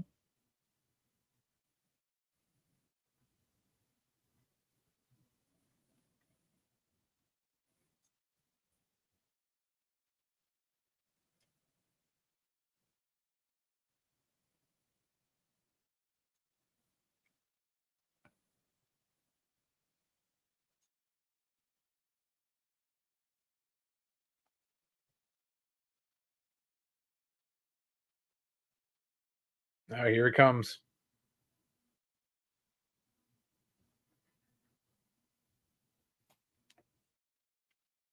His little posse. Yeah. Now it's like a Western, you know? Yep.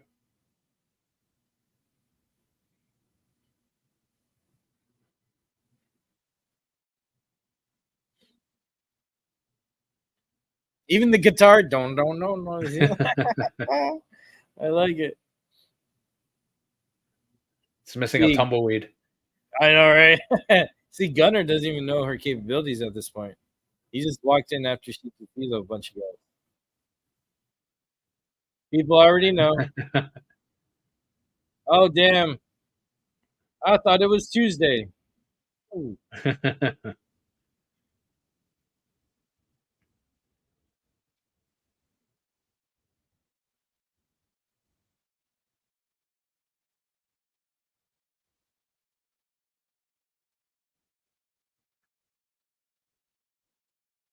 I even like the music here. It's all like, it has a like an echo metallic distortion, but also it's like played like traditional music, like drums and stuff. Yeah.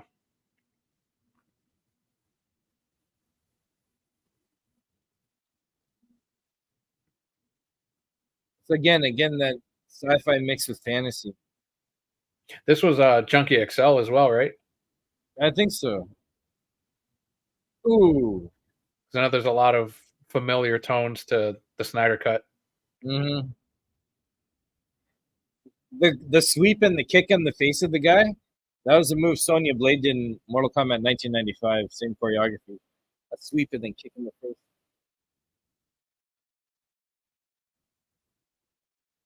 Oh, It's probably why they trust the guy so easily. I mean, he saved someone. Saved her. Yeah.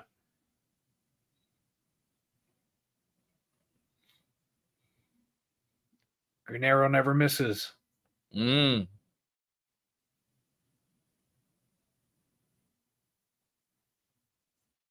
Remember on X, people kept wanting Kai to have like a twin brother that was good. No, don't leave. I was like, dang, you should be fine for more Ray Fisher. I thought he had a longer role, but he has more like guest roles, and they kill him so fast. Yeah, I wanted Ray Fisher because when they showed in the trailer for part 2, like some extra scenes, I'm like, oh, maybe we'll get a whole flashback with them or something. We got a little one, but it wasn't like a whole backstory type of deal. Yeah, it was like Boromir. He's just referencing 2 and 3 of like Lord of the Rings.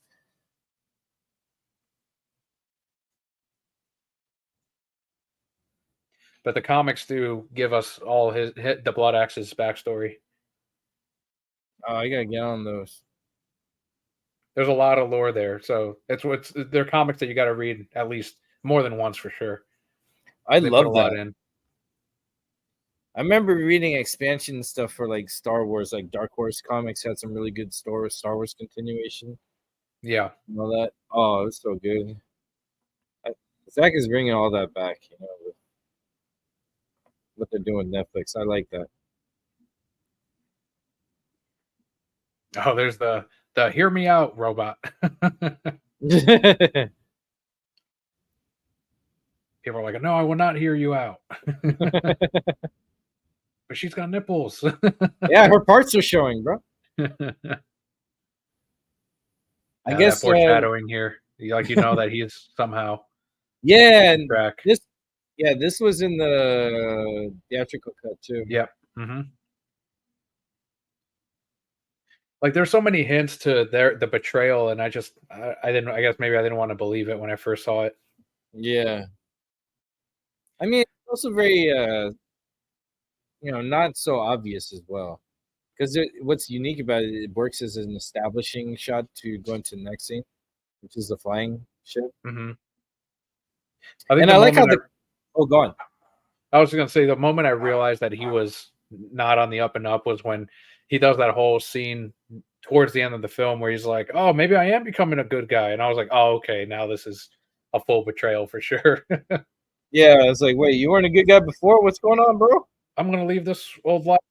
I'm like, okay, I don't believe this guy now. Yeah, smarter than me, because I thought something was up right when we saw when I recognized the orc on the docking bay. Mm-hmm. That's what's like, oh wait, why is that guy back there? Because that first one he said I need to take a stop. I was like, I had Star Wars on the mind. I was like, oh, maybe this is the Han Solo who got rid of his stuff, then joined the rebellion, because he joined the rebellion, then had to go to Jabba later, and then it didn't happen at all.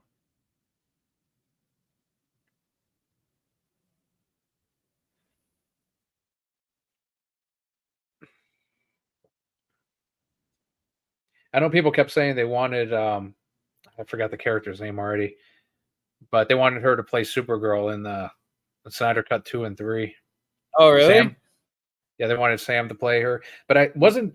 From what I gathered, wasn't Sophia Botella supposed to be? Yeah, I think Sophia Botella is supposed to be Supergirl. That's again the Sasha Calle thing. I think that's more going off of Snyder's notes of what Supergirl is going to look like or be. Yeah. Because we have that picture, we seen that black and white picture of Sophia with Jason Momoa, Henry Cavill, Ezra Miller chilling.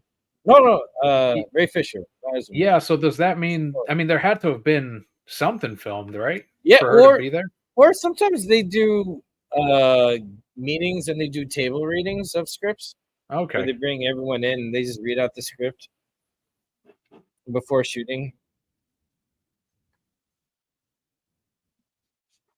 Yeah, I'm just curious what the plan would have been or is, because he's evolved the script since then. But the plan is to have her, if they're going to do the comic thing, the Superman Batman comic of her being under Darkseid's control, or is she has she been on Earth? Although that would explain it more if she was under Darkseid's, because maybe that's the place where she would have fit well too, is during the history lesson. Yeah, or because we know she's already there on Apocalypse, being like brainwashed to be a soldier. I want someone to ask Zach during one of these Q&As if there was if there was dialogue to the history lesson, not just the narration, but if there was actual dialogue scenes to that were cut out. I forgot who said that once, or said that there were stuff filmed of like a round table type of discussion with the Green Lantern. And I know there's that story planned, like they would get together and talk about what they've been doing, like before they had to get together for this event or something. Yeah.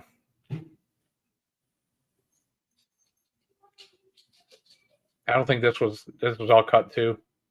Yeah, this was.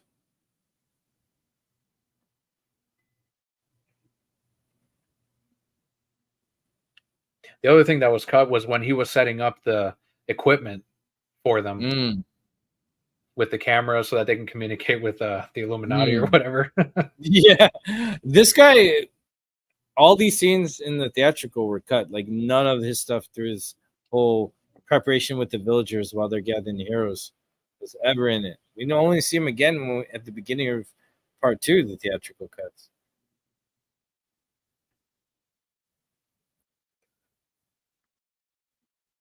Beautiful shot. Yeah, and I was about to say earlier, the music is gorgeous. Like when they're finding the ship, all that background music was amazing. There he is, sneaking around. Watchful Guardian. Doot, doot, doot, doot, doot.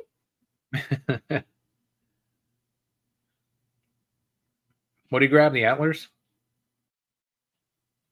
Not yet. I think he sees the dead deer, then grabs the antlers. Oh, that's right. That's right. He has his cape. Mm-hmm. Maybe he left something.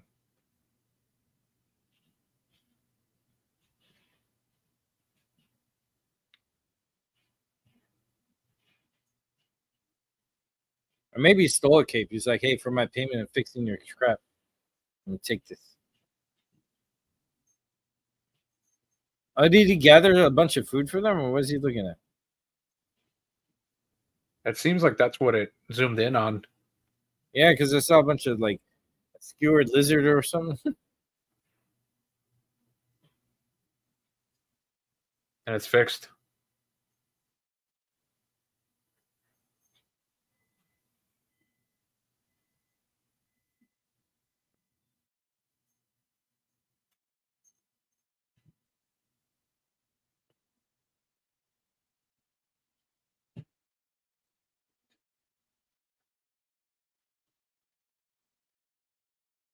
And off he goes. Yeah, a little. I saw Batman for a second, Ma.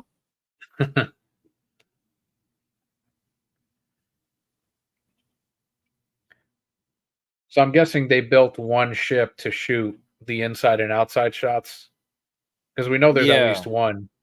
When he sent that video to Henry Cavill saying, "Oh, I look forward to us working together real soon," and he had that ship behind them that they used on set. That's right.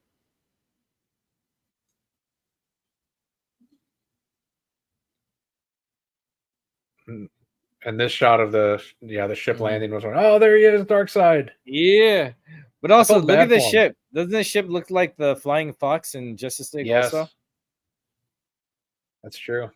it's very similar. Like I can see the Batmobile drive out of that. All right, here's another nerdy thing. So I was telling you about Krypton. Yeah. So the actor who plays Doomsday in Krypton is the same actor as Tarek. Oh no shit. So in this shot, we're gonna have a Darkseid and Doomsday. Wow. Does he voice him, or do they have him in? How do they do Doomsday over there? No. He plays the guy who gets turned into Doomsday. Gotcha. Doomsday 1.0. Does he destroy the moon? Like they alluded no, he's to the reason of why that moon gets destroyed. Right, but in the show, do they show that? Yeah, they do this battle on the moon, and then they explode the whole moon, and he still Gotcha. survives it. It was because Doomsday attacked it, though. So it was definitely for sure a prequel. Yeah, then when I heard Snyder tell that story, I was like, oh my gosh, you guys did that in Krypton. Because all the Man of Steel stuff he did with David Goyer. And right. So all that story stuff is there. So that's why I was geeking out with that show. It's like, this is what could have been. I'm going to start that shit this week. No, I love it. It's a great show. It's more David Goyer than anything. And I say that in comparison of being a fan of David Goyer's Blade, the series that was on TNT, which takes place after Blade 3, where he had Sticky Fingers play Blade, a guy from Onyx.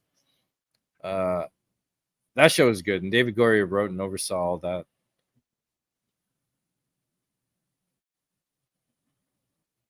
I know we're not supposed to like Ray Porter's character in this, but I still felt bad for him when he gets. You did? I hated him in this. I was like, don't be rude to the bird, bro. What the heck? I was like, he just wants to ride it. Like he thinks it's domesticated. I just like Ray Porter a lot. I don't know. No, that's fine. It's fair because he didn't get a good end in this few moments coming up.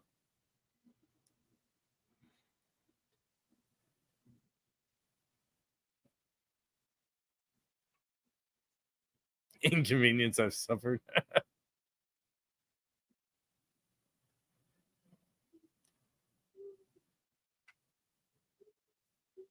See, he gives him a chance. He's not all bad. See, he's positive.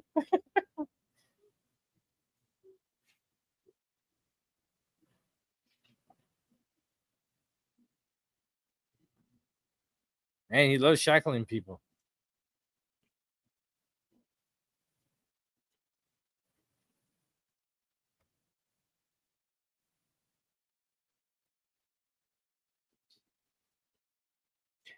I do wish we had seen more of him, the Griffin. Like I thought he was going to come in part 2 and help with the battle. Oh, that could be cool. Because there was that poster of Korra writing it. Yeah, and she had remember? Her sword.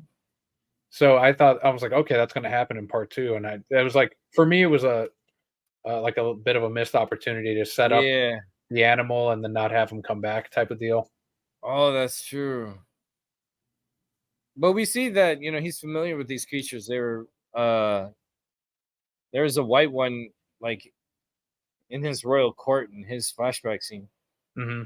So he's got experience. But yeah, it'd be cool because then Heavy Metal and the sci-fi one that this is more like than Star Wars has that character riding some winged creature with the sword in the air. You could do that with Korra, Come on, someone with those AI things, make it for me real quick right now. Tag me when you post it. Have you watched Heavy Metal? Yeah, not in a long time. I own Heavy Metal 2000 because I'm a Ninja Turtle fan, and that one was written, directed by Kevin Eastman. Oh, okay. So I was like, oh, dude, a Ninja Turtle creator doing a rated R like Heavy Metal movie. Let's check it out. And he went hard. I was impressed. He had his wife Julie Strain at the time do the voice and modeling of the lead character. The soundtrack was pretty good too. Michael Ironside was the villain. He's a great voice actor and voice actor. So I was a big fan of the sequel. The first one's a classic. You seen it though?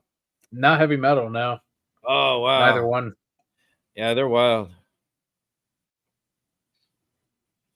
I mean, the sequel was like in that universe. It didn't continue. It's just like its own. You can watch both out of order. Again, the music when something's beautiful, you know, he's like, yeah.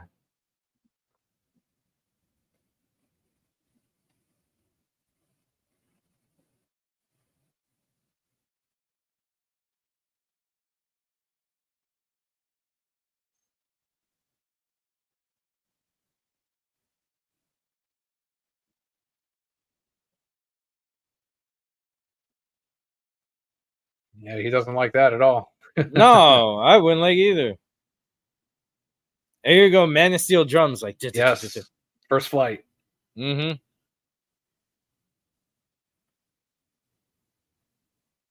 Different composer, but he must have been told, "Hey, do something like First Flight." Yeah.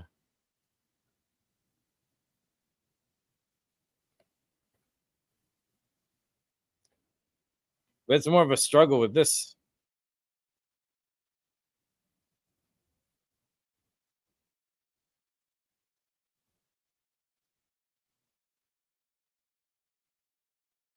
That kind of reminds me of like this computer game called Rebel Assault. You had to do this flying through Baker's Canyon. It's pretty neat.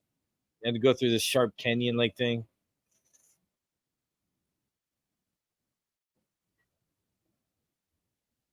Yeah, some of this, it was another like nitpick for me of could have used a little more time when you see him riding on top of it sometimes. Mm.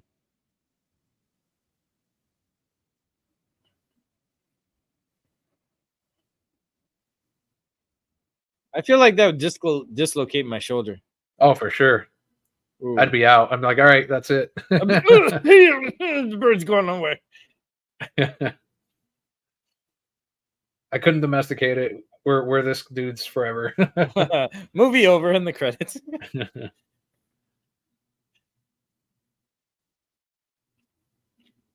I added that GIF from the trailer onto Tenor, so it showed up on X. Nice. It's still like the most used. It's got because it shows me how often it's been shared. It's like thousands of times. Oh, that's sick. That's awesome.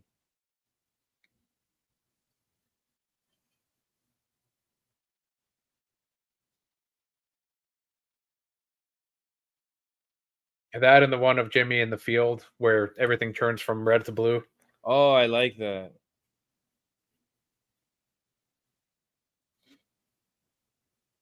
I like to think that is symbolic as if you had Snyder do his own thing and not get in his way, all the Marvel fans would turn DC.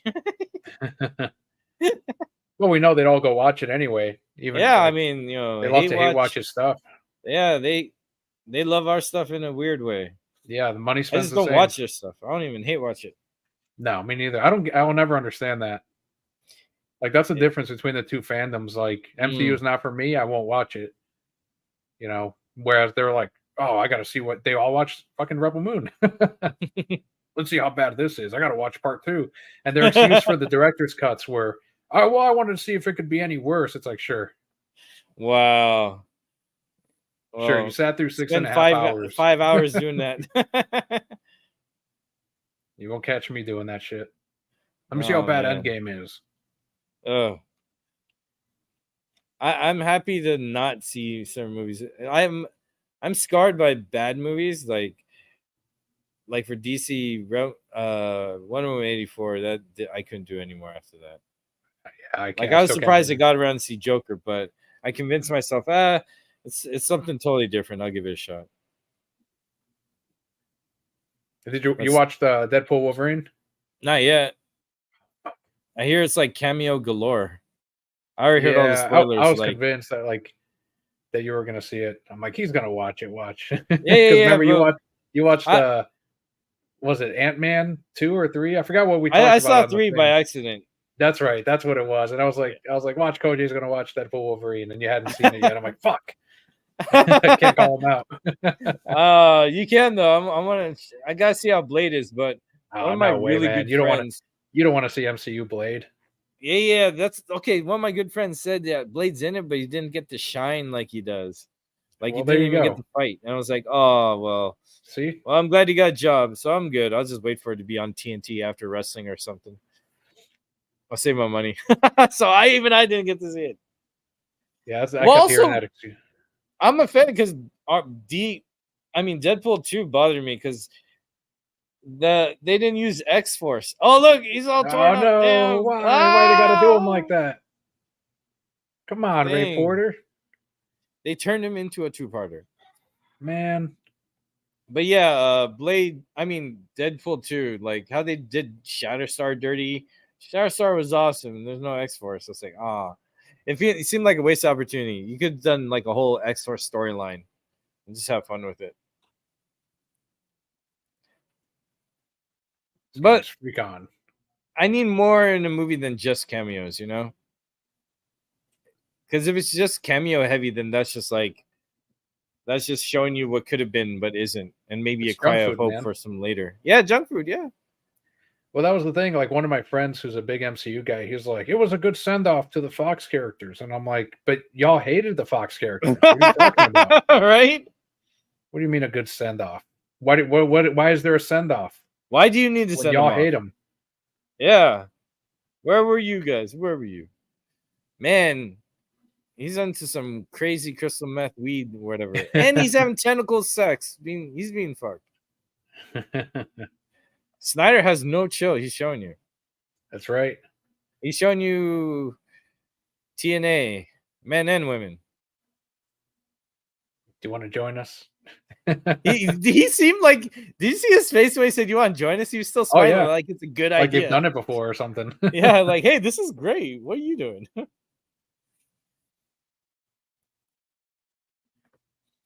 So we get tentacle sex here, but it's from a creature, so it's also bestiality. This guy's into all kinds of crazy stuff. Several things excite the dude. Yeah.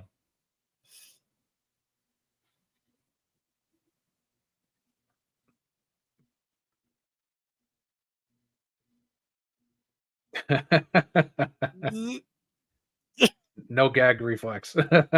Oh, and look, someone's cutting that creature for That's food. Funny. Look at that. That's the same creature being cut for food. This was all cut because there's no. It cuts to them going in the elevator already with Nemesis. I hated that. Yeah. Like, how did they meet her? And I think I said on the stream or wherever, I was like, wouldn't it be cool if they like meet up and find them, look for them? And here it is. Wow, look at all that. Love this world. This is like, it reminds me of one of the worlds in Mass Effect. Oh, I can see that. There's another alien that got cut. See, this feels more like a living world of all these different creatures and compared to the theatrical. Yeah.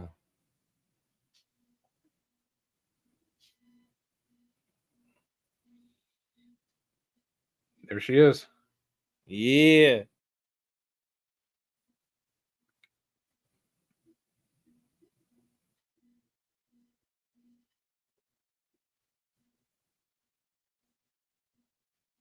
I like the music right there. Yeah, very Blade Runner. In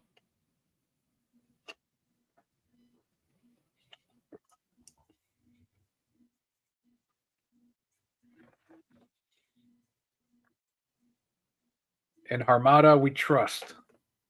No.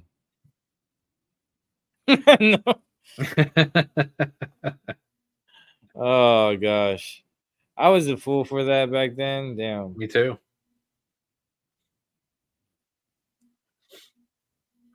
I will give it to this. We didn't have to fight hard for a Snyder cut of Rebel Moon. It was That's true. Promised and delivered. At first, we thought it would be the first release, but not. But at least they delivered. And they gave us a Netflix icon. He's the only director with a Netflix icon. That's awesome. Zack Snyder. I still have my icon set to Dark Crystal stuff.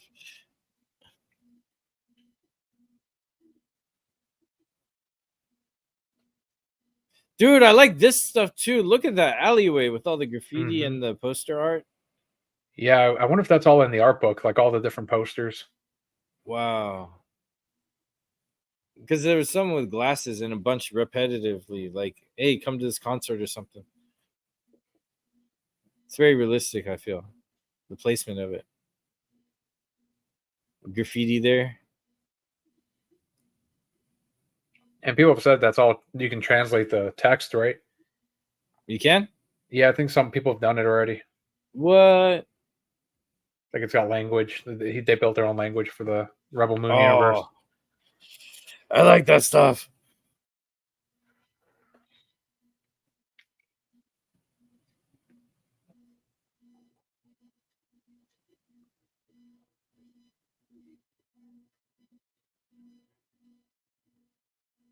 Officers of the Realm.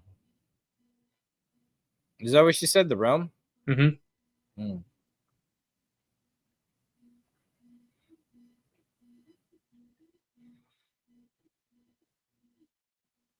Another great creature design coming. Mm-hmm. Even the babies are cute. That Oh was yeah, neat. those were cut out. Yeah. Oh, look at that shot. Oh, I love that reflection. That's like the bottom cover of the Snyder Cut, the black and white with all the Oh, heroes that's walking. true.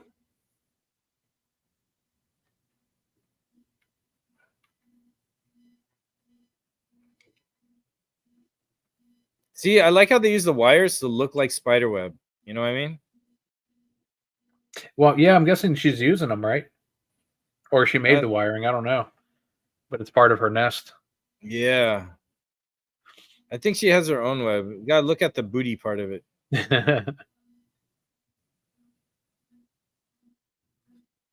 See that? It's a thick kind of web thing. I don't know if Oh that yeah, is. yeah, it's different.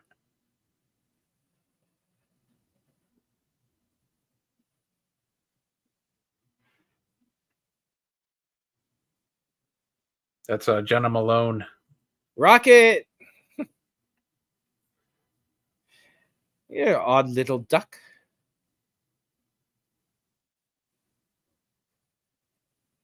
Dude, I like how all eyes blink. Very D&D. Mmm.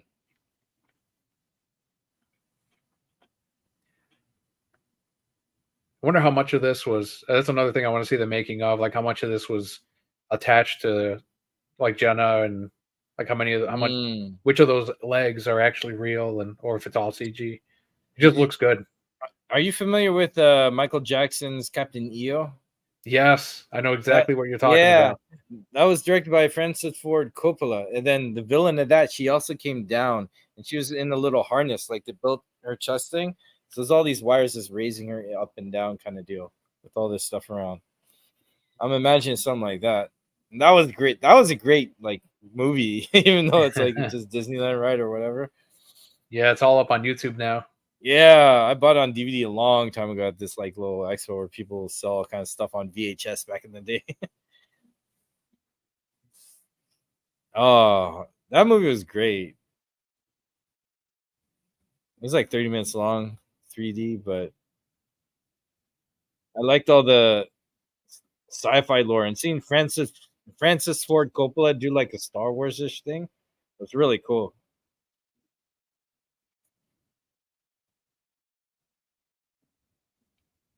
Whoa!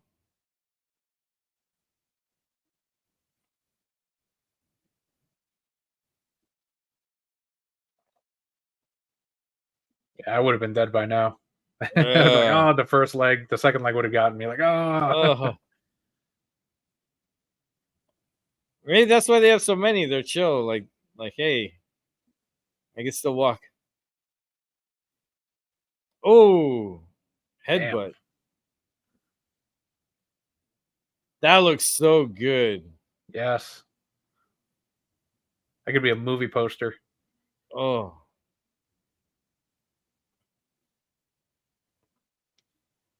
she's like a mermaid, but spider version. Hmm. Spider maid.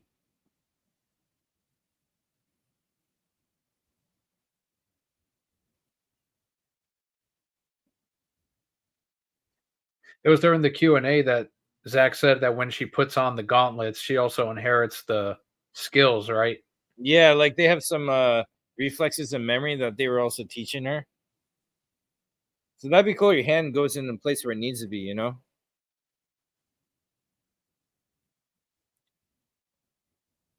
Yeah, Zach had referenced that I know Kung Fu download thing. Yeah. Which then makes sense because then, you know, the gauntlets have all these years and years and generations of knowledge of fighting technique. What if it records all the techniques of every warrior before it, you know? Right. And the gauntlets are the reasons why those light up. Not Yeah, anyone could do it. they're different than the blue ones. Mm-hmm. Oh, look at that, all the babies.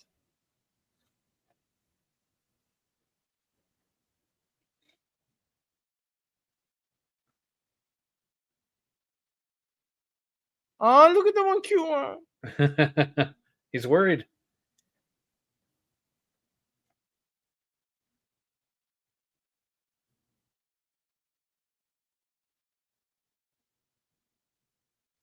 I like that she's gasping. That's where it looks like her lungs would be if her top part's human, like, you know.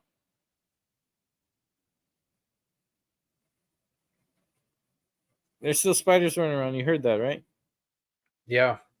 Oh, you can still see some.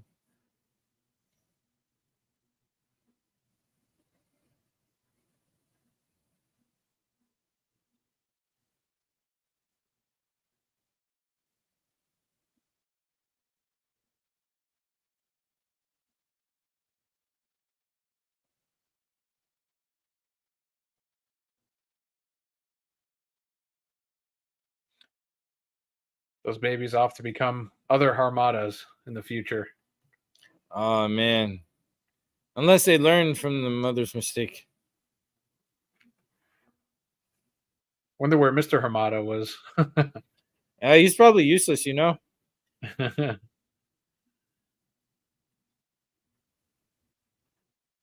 Off they go. Mm-hmm. I like how the cockpit is on the top and all the way to the left. Like not symmetrically all there. Like how the Millennium Falcon was on like one side but to the front. It wasn't like in the center of the ship or anything.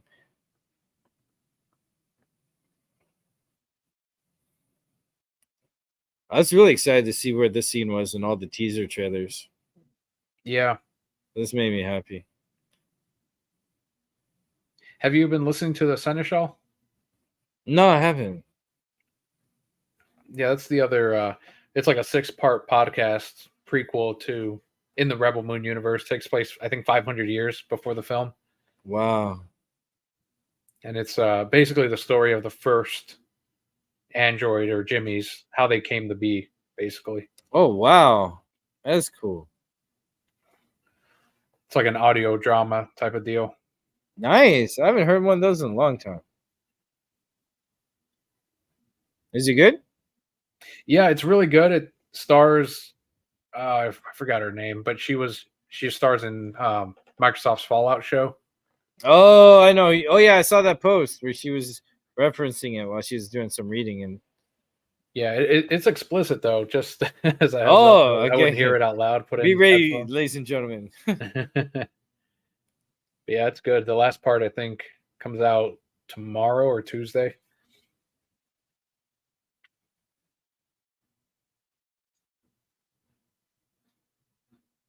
I like how he said that. I'll set you free on my word. He said like very like repetitively and insincerely, like routinely.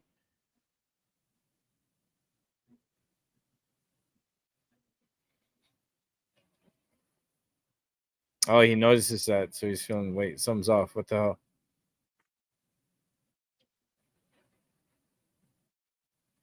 His little right hand guy. Mm-hmm.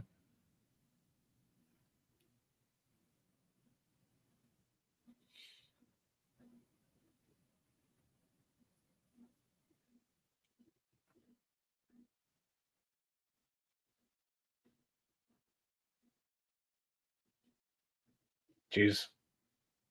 Oh, we gotta define what we say is free, ladies and gentlemen. Before you agree, apparently. You see him still alive, like that was cut in the other. Oh yeah, it was. He was just still.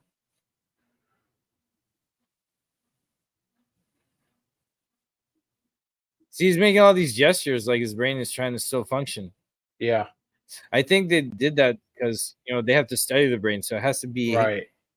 there needs to still be some energy for cognitive functionality. That's crazy. Yeah, because they were gonna do something to him, to his brain. Like he was able to read some, they'll probably download more information.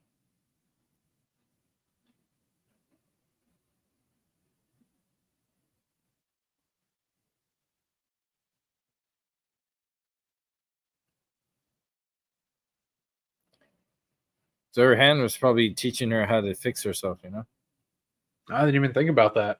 That's true.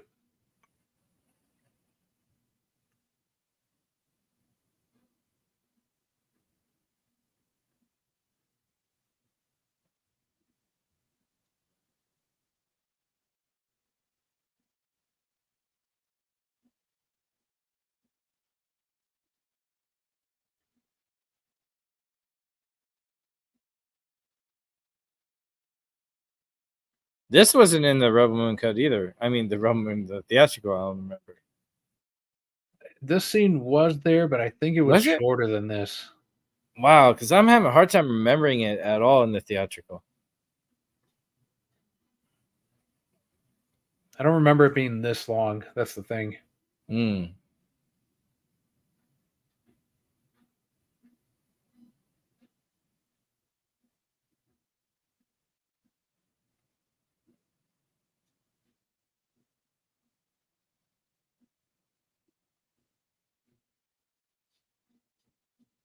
Yeah, because all this was still there. That's true, huh?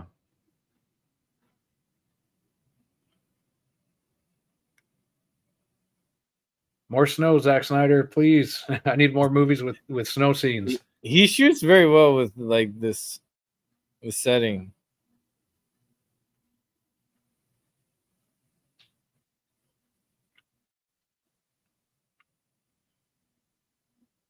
It's Bat Dog. Batfleck dog. Aw. The dog's like, Robin's dead. Oh.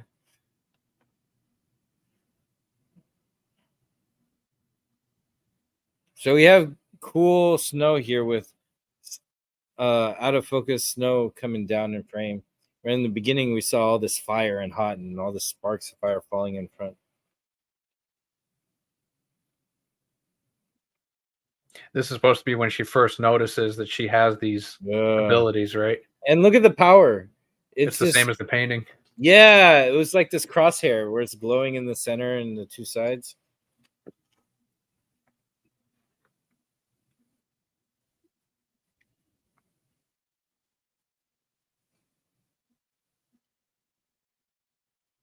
Restored. Yeah, restored, baby. Oh, what place. Yeah, if you saw the beginning of this, ladies and gentlemen, my countdown, I thought I had saved it, but I couldn't find it. So last minute, I couldn't make anything. So I just played good old Restore Sniperverse. Why not? Because I saw the Red Band trailer for this. So I was like, I don't want to play it on my channel. I'm going to get in trouble.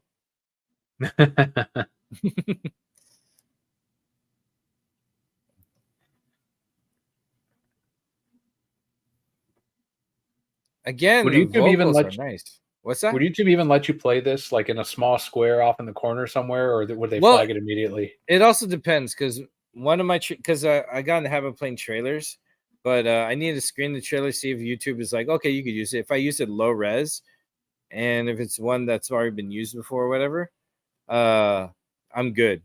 So I got to do it that way. Yeah, I did that once where I played the Dune Part 1 trailer. Oh, yeah? Like in a little square on repeat Mm-hmm. because we were discussing it, and YouTube immediately like flagged me. Oh, there was no audio or anything. It was just a visual. And yeah, I even had when I was. Oh, go on.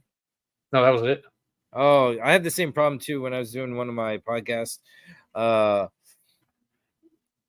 forgot what we called it, but we were talking about Snyder stuff, and then I had the black and white Snyder Cut trailer in the background, the one I edited, just playing in the background with like footage from Snyder Cut before it got touched by Whedon, just in black and white in the background, and it was covered. Got flagged and taken down. I was like, what? Damn. So I don't know. It depends what they want.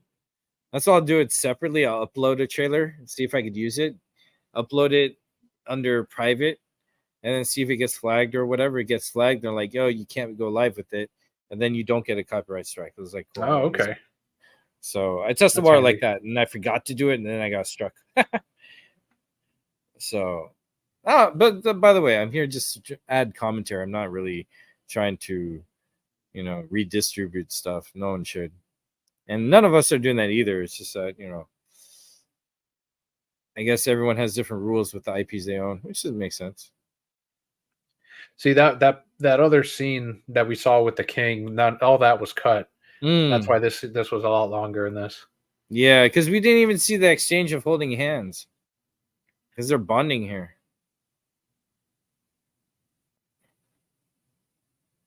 And it all helps with the progression of these characters. You're fleshing out this world and her journey.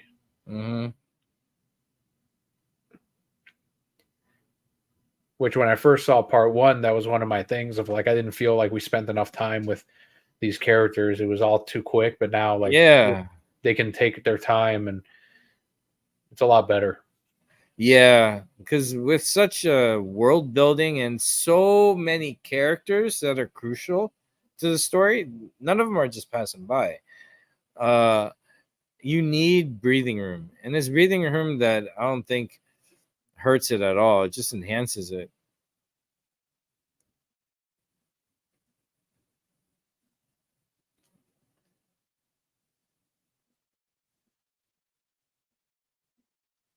Again, this stuff was never in the theatrical cut, because it's cool. We get to see how, the Rebel Moon Velt is, progressing while these heroes are coming together elsewhere.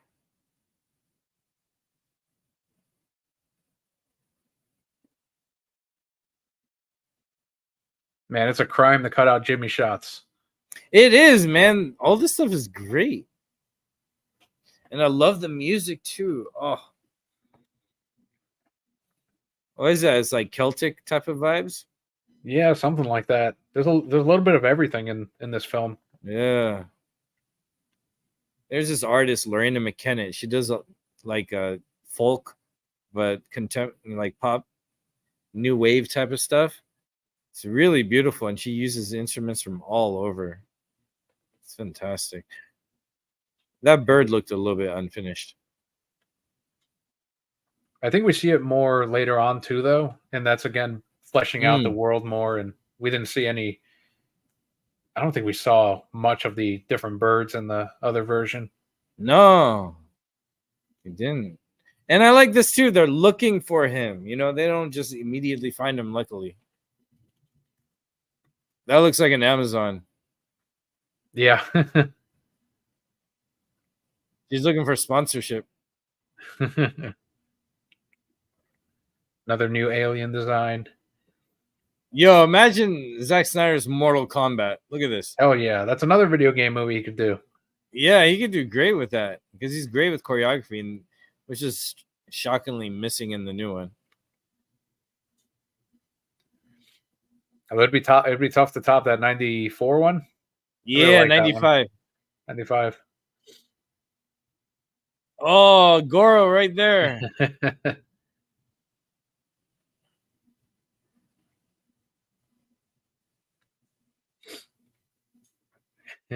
Cameo appearance from Francis Ngannou. Yay. There he is.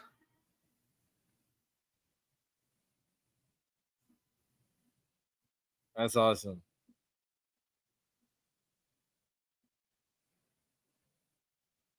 Cut him out of the movie. None of this. I think it's kind of smart, because then you bring more draw to the director's cut for some people who are skeptical, I gotta check his Instagram or X and see if he was like, "Hey, check out the director's cut. I'm in it."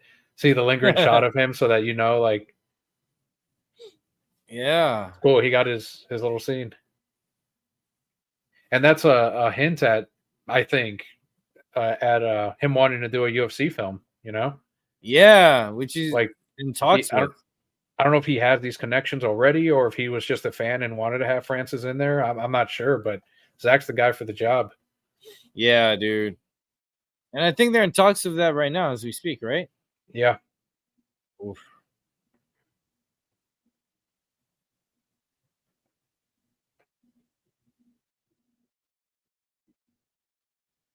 And we didn't get him yelling at them. We just saw him being showered. Right. It just shows the state of mind he's in better than just, oh, he's sobered up, you know?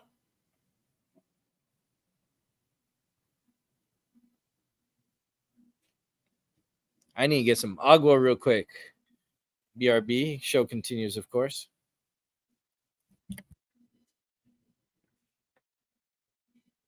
For anyone in chat right now, this is how I want to be cleaned. Just aggressively.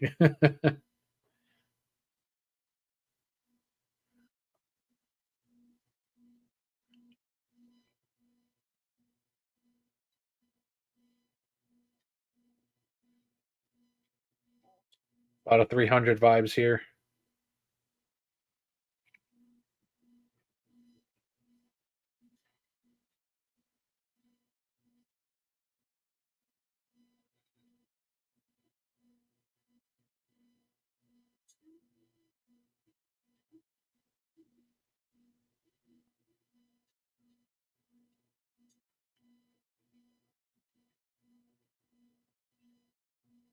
Extra dialogue.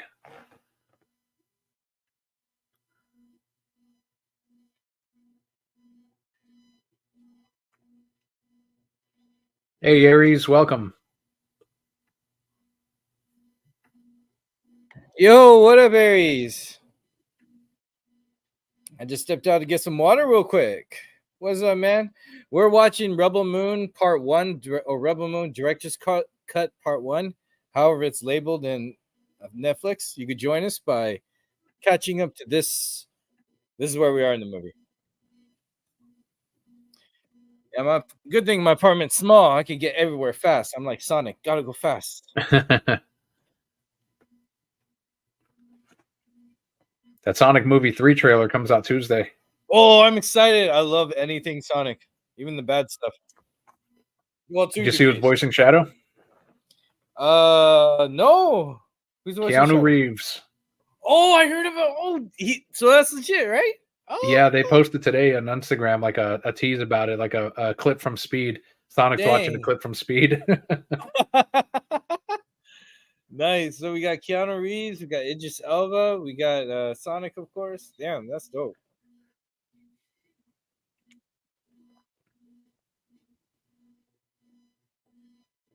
Beautiful. The lighting from top. While you were gone, I was saying it's very 300-ish. Yeah, I made the comparison style-wise of it, being like 300 in Watchmen. But yeah, you're right. It's about everything. You see it here and there.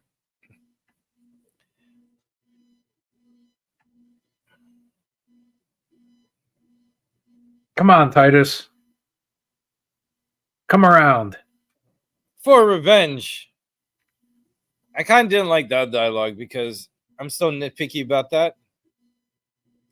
Because Nemesis said, you guys seeking revenge, you could be anyone dying in the gutter like that.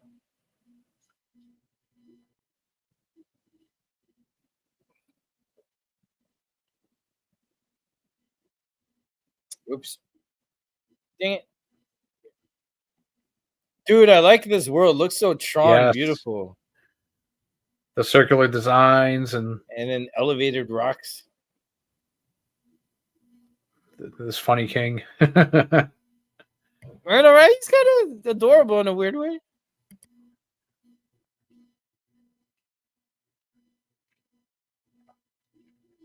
Fully CG, right? I'm guessing. Or did they enhance like a mask? I don't know.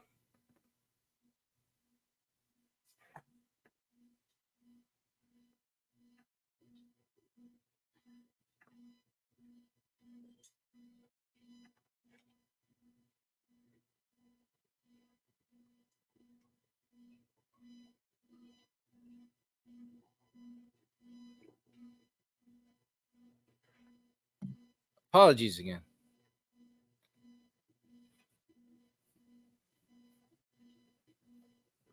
Blood axes are coming. Yeah.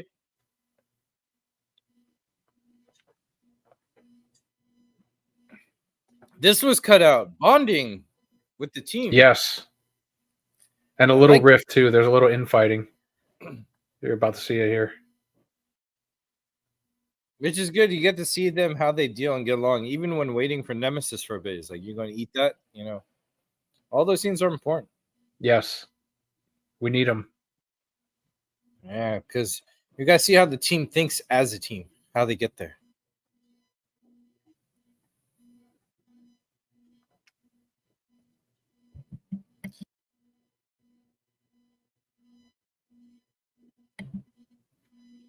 Yeah, and they're painting him as a coward here. Mm.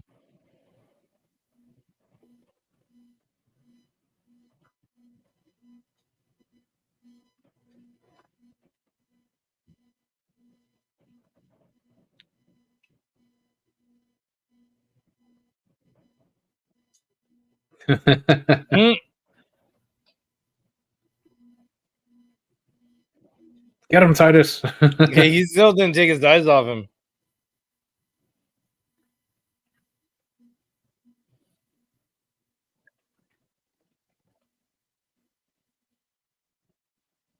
I noticed Kai made it worse, you know, because he didn't need to make that jab at him. That's true. But I think he still wants to, you know, cause rifts, so to maintain his cover. Little toxic bastard. He's a shit stirrer. Yeah. Oh, I love the lighting and the sound effects. Oh my gosh. What I like about Snyder's lens flares, they're consistent. You always see where they're coming from. It's not just random. Oh, their designs are awesome. I love these. The blood axes. Yeah. I like those tattoos that look like they have a design where the non-tattoo part looks like a tattoo on top of the tattoo. You know, she looks like she's got these leaves on top of it. Mm-hmm. Or spikes.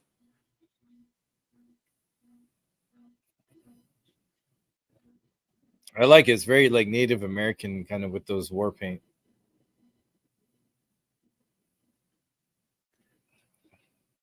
I don't know if they enhanced Ray Fisher's voice, but I love that he did something different as well. I would be surprised, but I also wouldn't be surprised if Ray Fisher could do that too. Yeah. Like, damn, dude. Use some of that stage skill. Mm-hmm. I missed Ray Fisher doing stuff on Twitch. I would always say hi. He's like, "Hey, what's up, Lord Koj?" I was like, "Ah." Does he still do Twitch stuff? I haven't seen him in a while.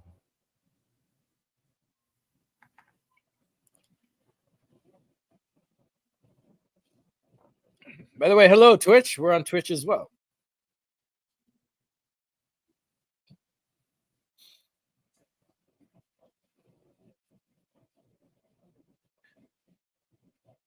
They give Ray the best lines.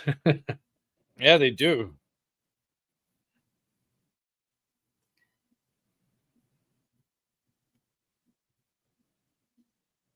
Remember when this was announced, everyone kept saying, I think it was can't remember if it was I think maybe it was after the Snyder Cut had released, but everyone was saying like you should have Ray Fisher in the movie, cast him in there somewhere, and and it worked. I don't know if it was because of fans or if it was always planned, but I'm just I wouldn't be disappointed or surprised if it was because of fans, because then that makes sense why his role is so brief.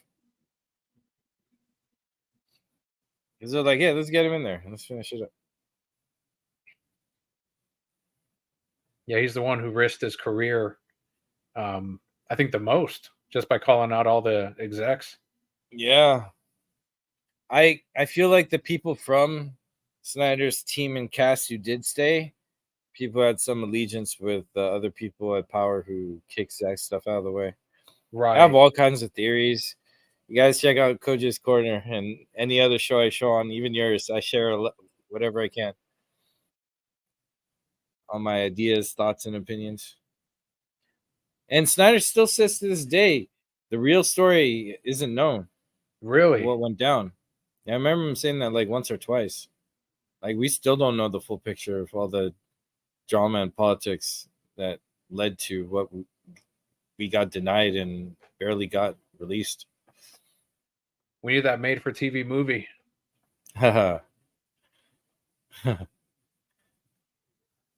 Cast someone to be Zach, cast someone to be Ray. Maybe in the future, and then I'll get an Oscar and all that crap. Cast someone to be Fiona, like the big people in the movement. Oh, that kind of movie? Oh, that'd be cool. I don't know if that story will ever make it.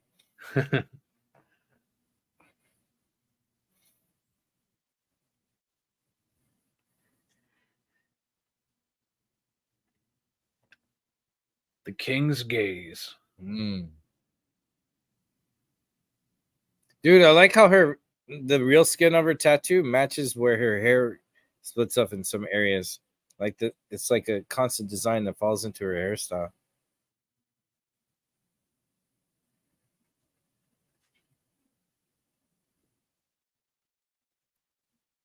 I like her. I'm glad she made it in the movie, you know. It looks like she's in part 3, that character. Yeah, because she helps in part 2 at the end, lives. Mm-hmm.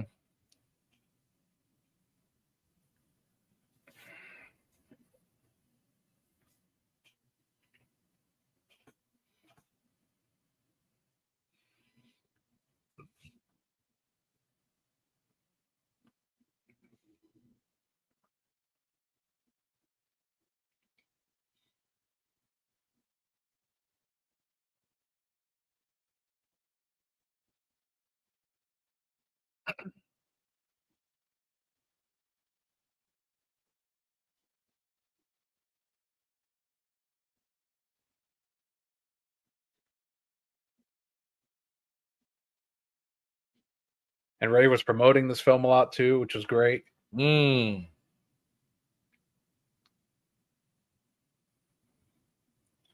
could easily cast Ray Fisher as like Bishop after seeing this. Oh yeah, I can see like, that. Have a Zack Snyder's X-Men, but Zack Snyder should do the story.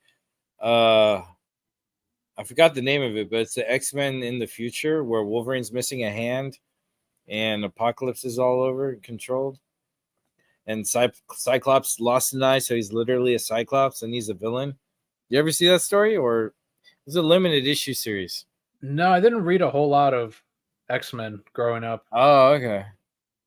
It was like 12 issues. It didn't last long. It was like a off-world future take on X-Men. I don't know. Zach could do a crazy story like that.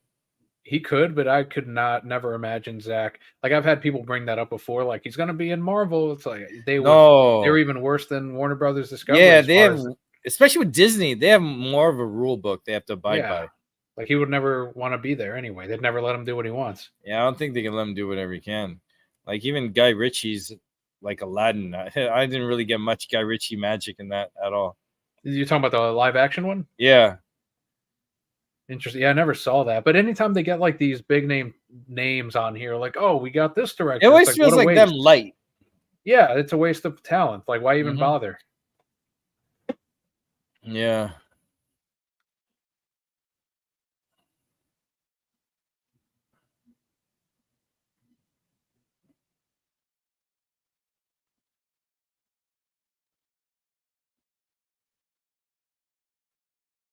Yeah, this is the scene that made me go, okay, he's going to turn.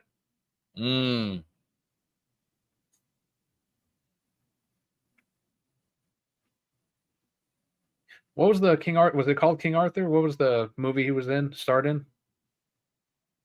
It was a King Arthur story, but I forgot the name of it. It was cool. I liked it. Yeah, it was really good.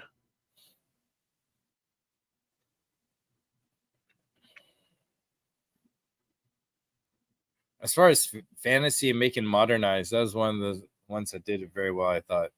And it was nice and dark and gritty too. The action was fantastic. King Arthur, Legend of the Sword. That's what it was. There we go. Legend of the Sword.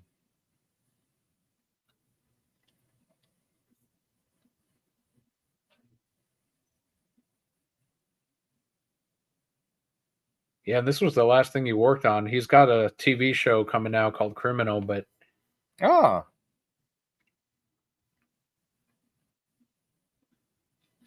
I don't know how he landed Charlie Hunnam.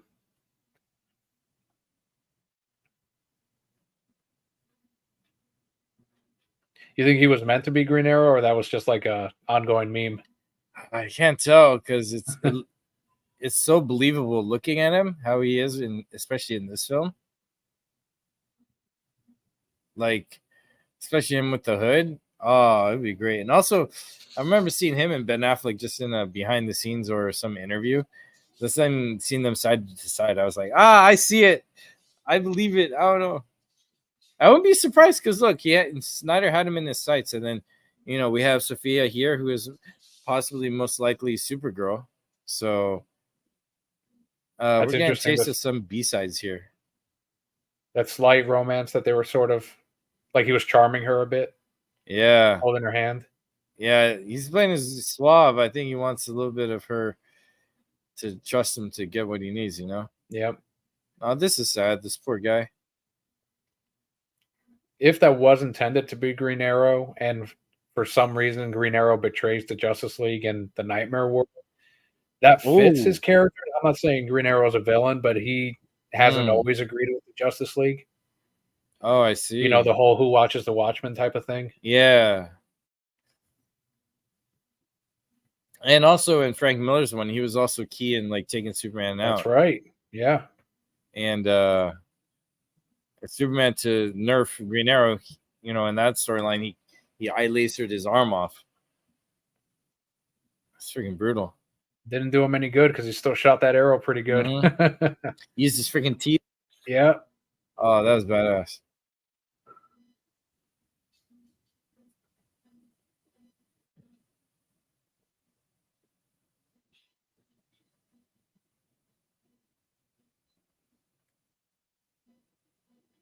This king is your Ray Porter. Like, no, don't kill him. Yeah. No.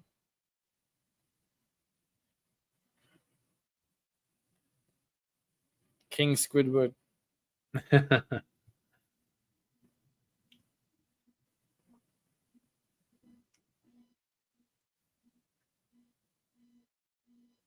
you know if those teeth, like the portrait, are they in the director's cut? Or I mean in the theatrical? Like you see them holding it in the background. It's just in the background. Oh, so they're in the background still. Yeah. Is what you're saying. Okay. Mm-hmm.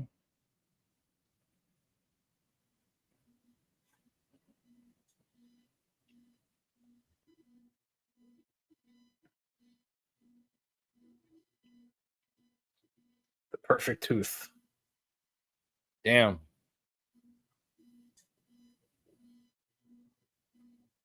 They obliterated that world. It was all blue and dark and nice. Mm-hmm. Now it's burning. I think some of this was new footage too. Yeah, especially these guys. We don't see these guys until whatchamacallit, until we were at Velt. Because we're seeing more of what they do to the worlds.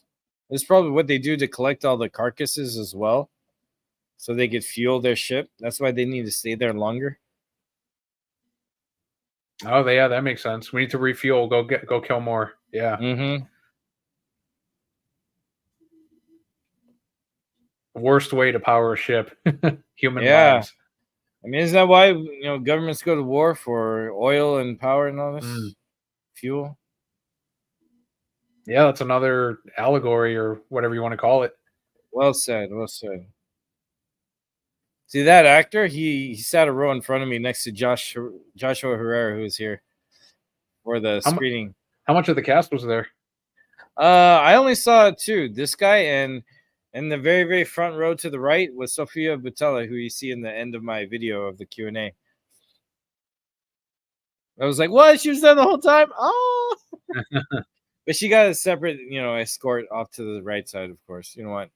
Nerdy fanboys to be mauling her and all that. Gotta keep people away from that. She shows up at conventions every now and again. Oh, that's awesome.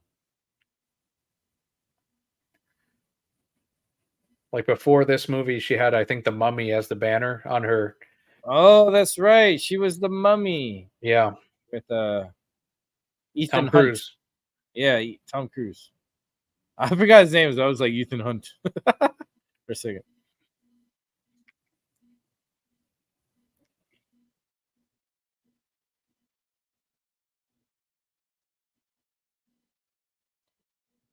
Very similar to when Uxas jumped out of the very similar shot. Yeah.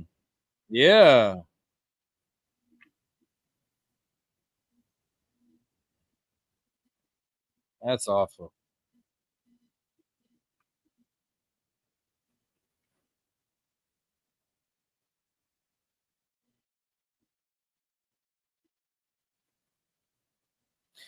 I have this one sci-fi show I love called Babylon 5, and that universe, it's like 200 years in the future, but we already like established communication with aliens and all that.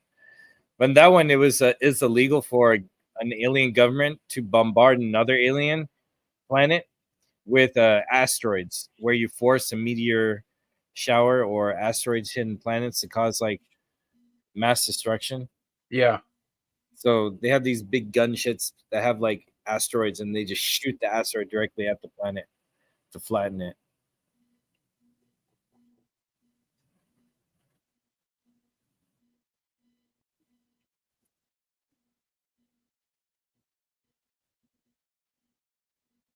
There's that detail people are talking about before it fires, the little thrusters fire off. Mm-hmm. Someone on X pointed that out because that amount of force would cause the ship to move. So they fire off a little bit to balance off the ship, and it's something you don't need to do in a film, but they did it. Yeah, it's great. There's because in zero gravity, a force to shoot you off in a different direction, no matter how big the device is, or the thing. They're the alien dragonflies. Yay. Alien deer. Alien mushrooms. Let's go. I bought the 2 Funko Pops for Jimmy. Oh, the you one did? where he's caped, and then the one where he's regular. Oh, nice. I hadn't bought a Funko Pop in a long time, but when those came out. Yeah, I have to be careful with Funko Pops. I think I already have like 7 or 11 of them.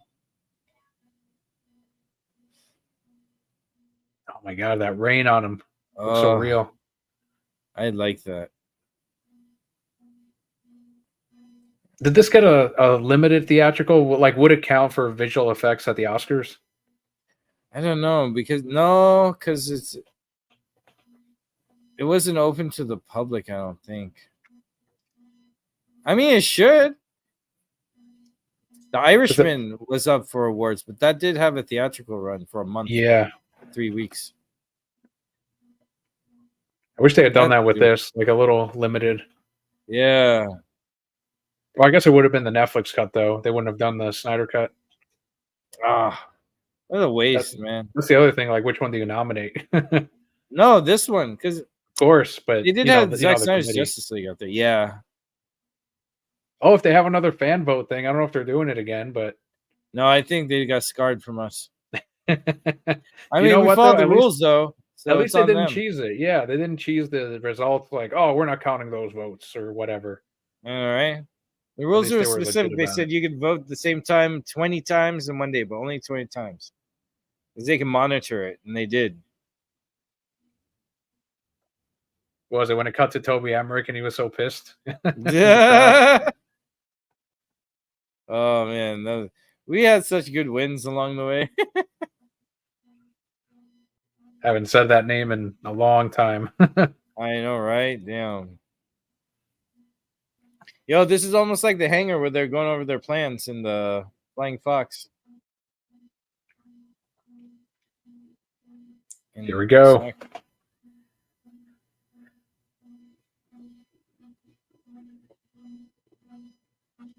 That's crazy. They're moving the thing that's going to capture them.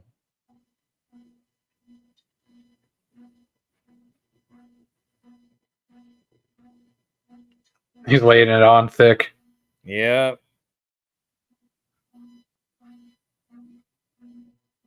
They even got Blood Axe lifting Mm-hmm. Working. He's not leaving that gun.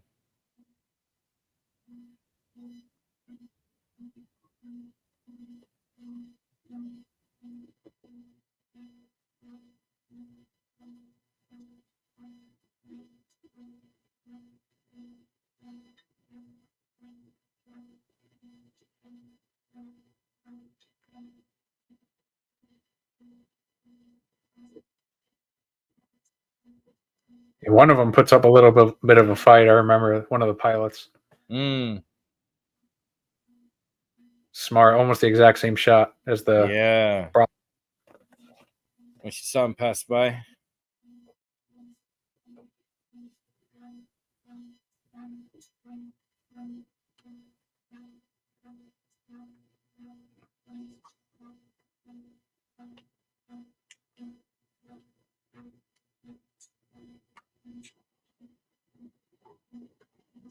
Yeah, there goes the one.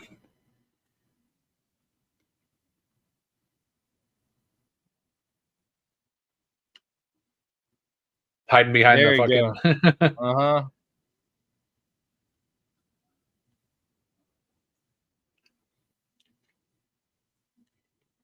Oh.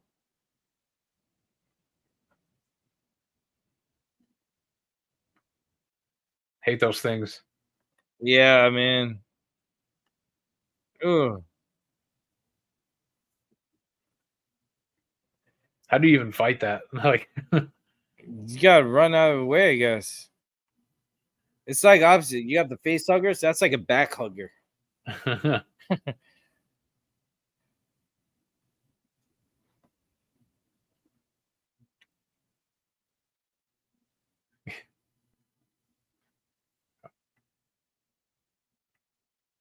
Gunner's. This is Gunner's second chance because the first time they were in this kind of situation, he was like, "Let's negotiate with them." Yeah, this is true, huh? It's like his redemption.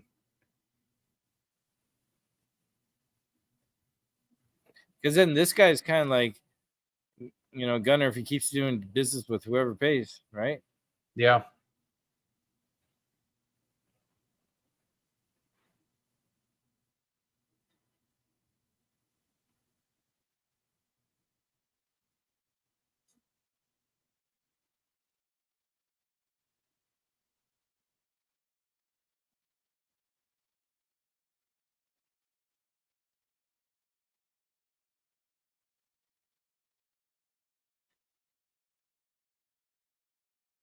Yeah, the deal was too sweet.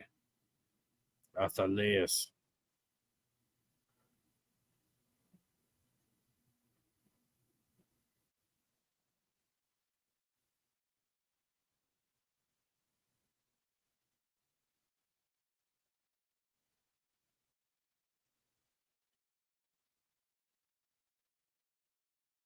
And they're doing that now.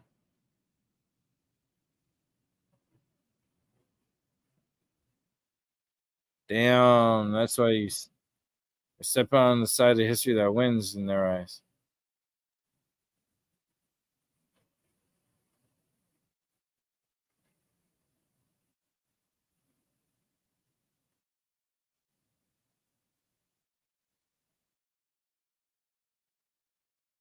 Dang. The nobles, like, man, what do we got? Like, he hit the jackpot. Yeah, it's the sale at Costco. He's like, sees everything he likes.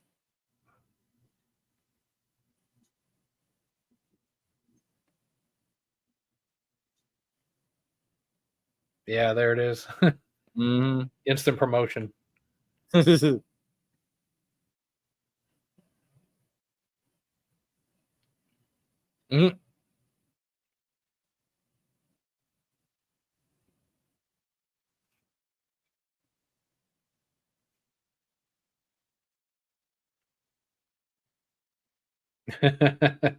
Mm-hmm.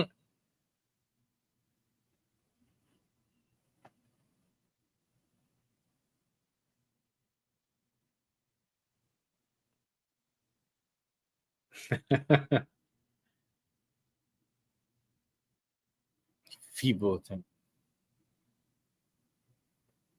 He's like, I don't know. I like Cora. She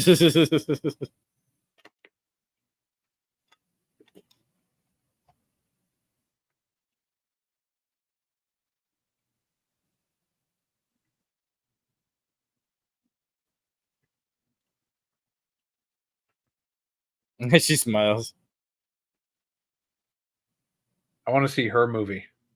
Yeah, dude. Let's see that slaughter.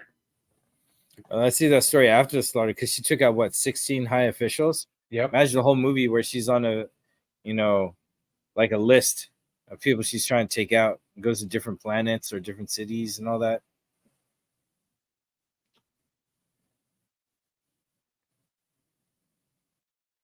This was cut out, right? Yep.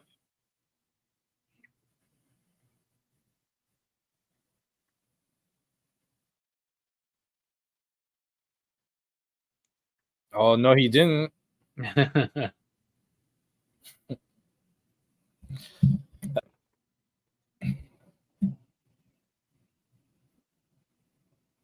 Blinged out gun.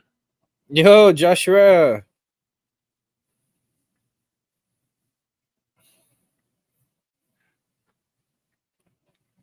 Yeah, it was cool running into Joshua. As I was getting my mask on in my seat, I hear this guy laughing. I was like, that sounds like Josh. And he was like right in front of me. I was like, yo, what's up, dude? Yeah, we're all envious of all you California people. Able to get to all these. I know it's crazy. Zack Snyder's city is like 30 minutes away from mine, where he lives. Yeah, every time he's like, I'm going to do a screening for this, we're like, yeah, it's going to be in California. So, yeah, no, a lot of us like, dang, do we have time? One of my buddies, I had to leave because he has a night shift to work. So I was like, oh. I would have called in. I know, right?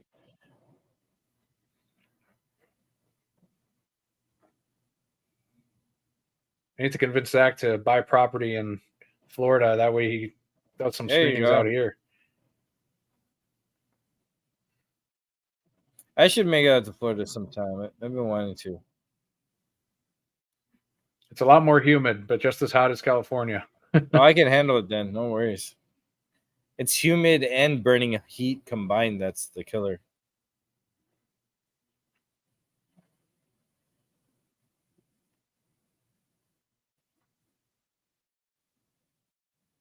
I think they would have killed the farmer anyway. Like, even assuming he did the same thing. Like, yeah. Because this is like the same thing in the beginning. Yes. With Eris. You know, they force you to do something, but they still take what they want, do what they want afterwards.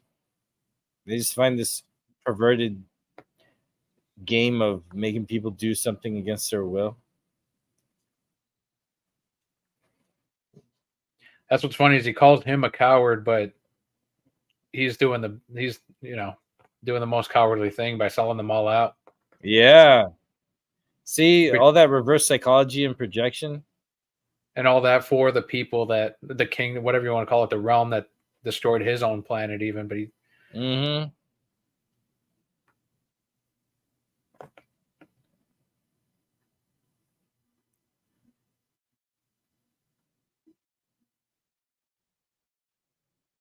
Oh, the blood coming out of the neck. That wasn't in it. In the theatrical.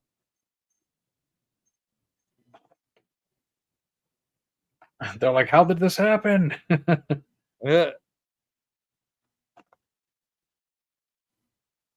Just the distraction one needs. Yeah, kill those fucking priests or whatever they are.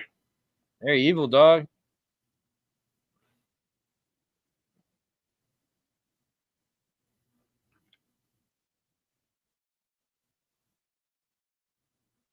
Oh.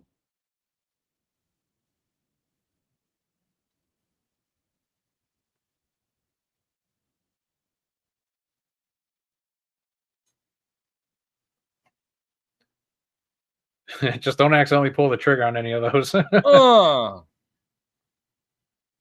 Yeah. Yeah. Like she said.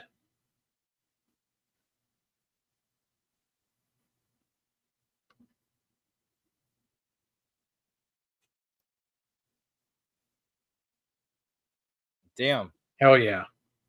Let's go. Big ass gun.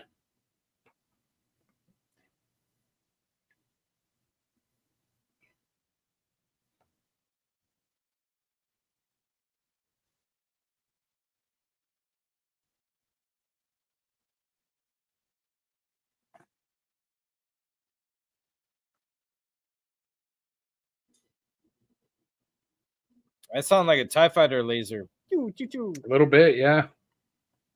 I love sound effects, man. Snyder's movies, they do it very well.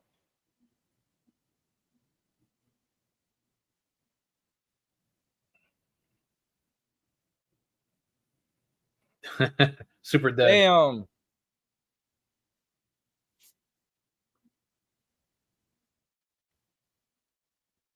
Oh yeah, it reminds me of AT-ATs, the AT-ATs and like Empire Strikes Back, how they shot stuff.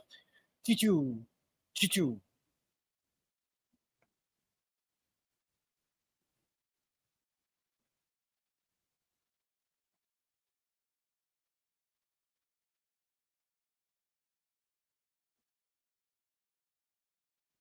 See, I like that each of these characters get their moments. Yeah, you didn't even have that in the other one.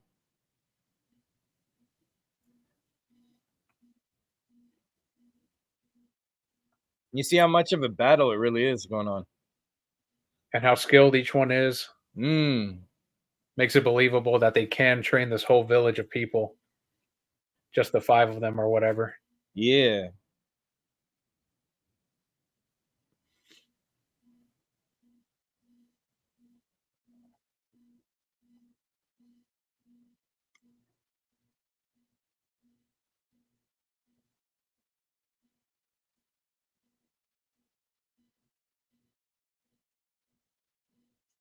Oh, and the leap. That was a part of the trailer. I remember that was like, oh, hell yeah.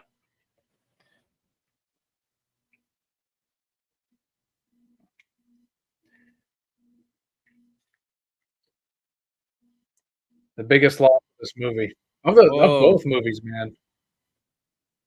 What's that? The biggest loss of both movies. I didn't want them to kill off Blood Axe. Oh, right. Followed closely by Ray Porters. Just keep these 2 characters alive. Come on. Do it for reason, bro. Ray Porter comes in flying on the Griffin like, I got you. We're making it out of this. Him. Hey.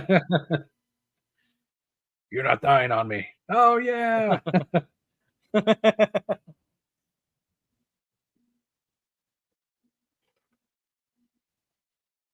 Damn. A stormtrooper is looking. Yep. It's over, homies.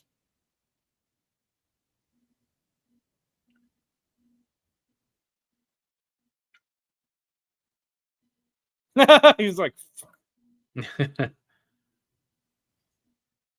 like they've probably never seen one of those go down like that.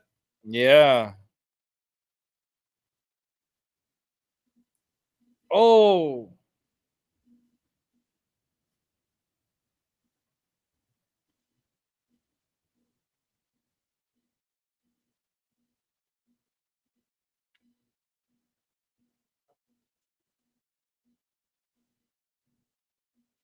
Kill her. I can't swear. Oh, it's that slide in Fortnite.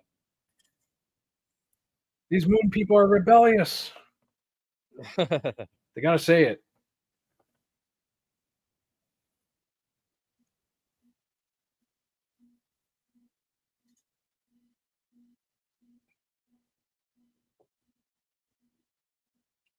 Damn.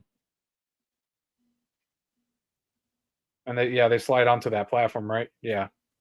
It's crazy. Both the times she fights him and her, there's a sliding down situation.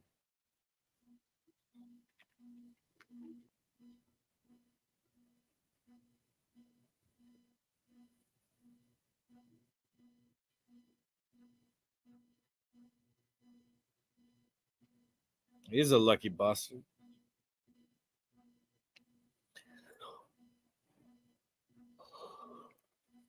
There she is. Oh, here we go. Bam.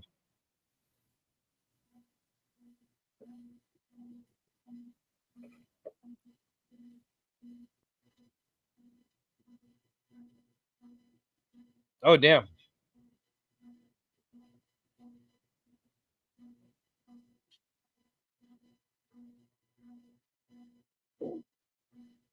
There we go.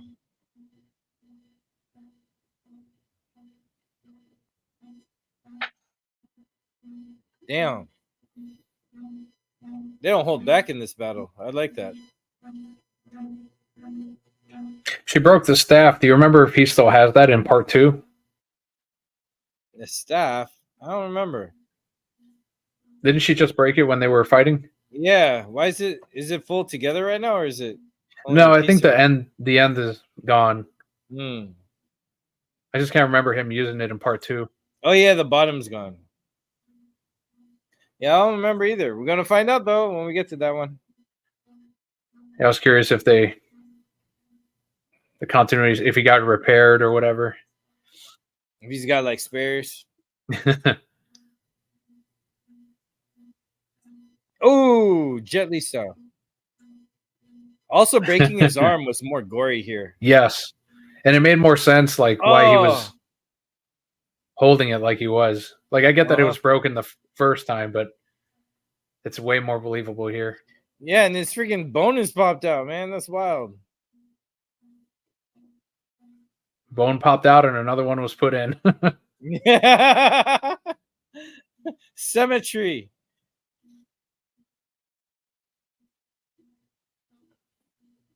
Oh, that's even worse. It's popping out more.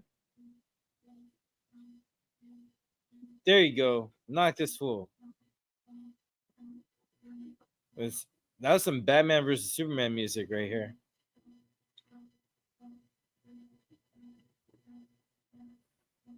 Oh, take that, fool.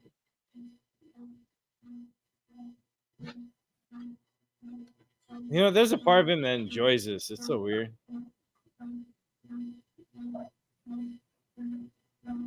She doesn't do that in the other version, right? She doesn't drive it into him. Yeah, it's not so stabby. I think he's like this, and then she hits him or whatever. Yeah. Can't remember. I don't care enough to go back and watch it though. That's the thing. Only if I'm really bored and want to study. Someone's got to make a comparison video. His teeth falling out was in it though. I remember that. That's about it. Yeah, because I remember when they're recovering the body and he wakes up, his teeth are intact. But then in this version, there's a gap in them or whatever. Yeah. But I think the collie restored all of that too because he has them back. Yeah, they fixed them up.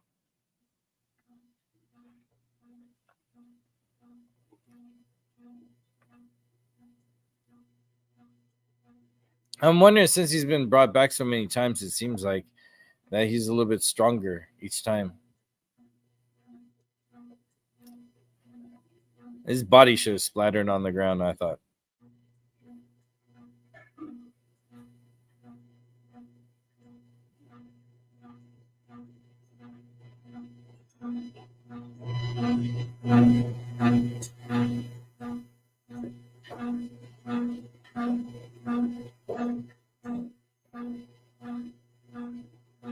That actress was there on the night of the theatrical part 2 showing.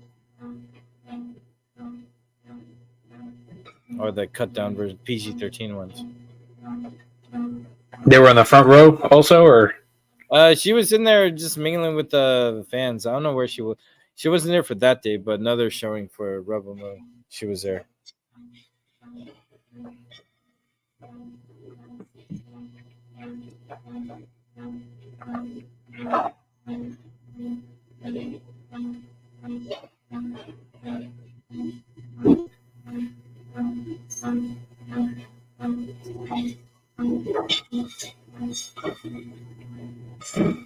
So who's your favorite character from this crew?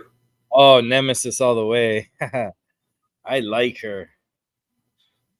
Also, double like her because I'm a fan of the actress as well. Because usually I'm used to seeing her in supporting roles, or she's a medic. Seeing her as a top deadly warrior is really, really cool. I think she did a good job too. There's so many characters like too. Even Titus is great. Yeah, I like Titus. Tarak is hilarious and also like I don't know, charming, but he seems like the guy who should be the Romeo character, but he's not. It's just this dad looking dude. You're talking about Titus or Tarek? Gunner. Oh, okay. Like Gunner's a lover and not like, you know, Tarek if they wanted to go that route because he's like more chiseled or handsome one. Yeah.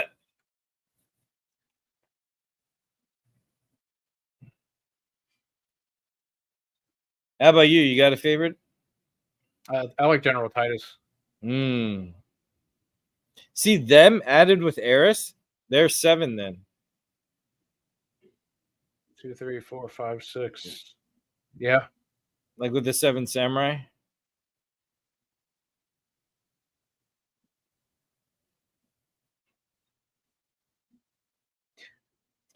Because in the second one, that girl made all the cloth things. I can't remember. She made one for Eris, but she made one for the hunter. I think Eris should have got one, not the hunter. What about Jimmy? There might be 8. Oh, maybe, yeah, Jimmy. Yeah.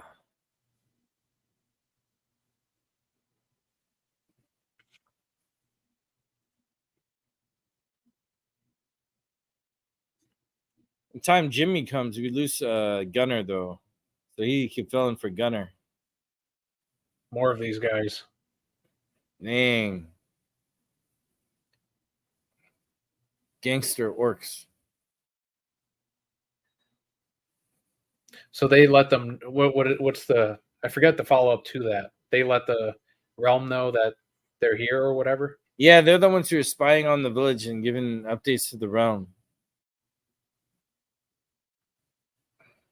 That's beautiful with the planet's ring. That's around the same shot when they shot when she was leaving. Yeah. So they passed by the same area coming back. That's cool. Remember the review where they were like, those wheat fields looked fake as hell. They needed more CG on them. And exactly, what? Like, we grew them all. Those are real fields. Yeah. He said he had like 40 minutes of like harvesting.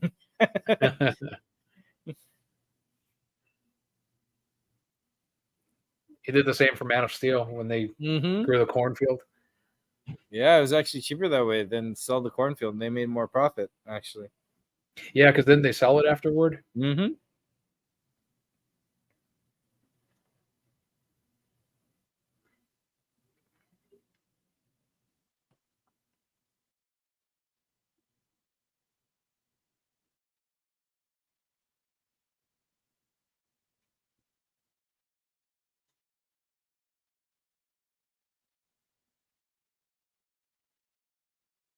Good thing we don't have to worry about that noble guy, am I right?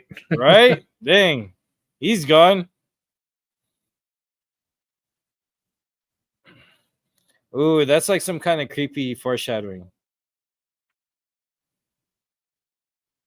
Yeah, I kept thinking that she might have died in the second part by her saying that. But and it could still happen. It might happen in part 3 or 4, whatever.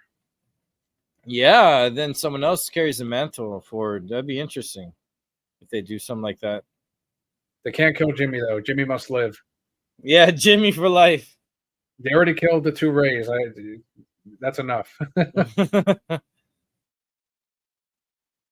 They did.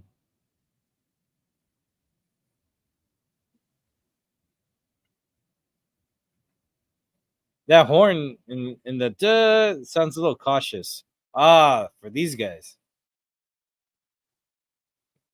These guys spying on them wasn't in the theater or the PG-13 one either. Yeah, I didn't think so either. Same in, I know we're not in part 2, but in part 2 when they're doing the whole camp thing. Oh, I love all this right here. Gives me apocalypse vibes. Yeah.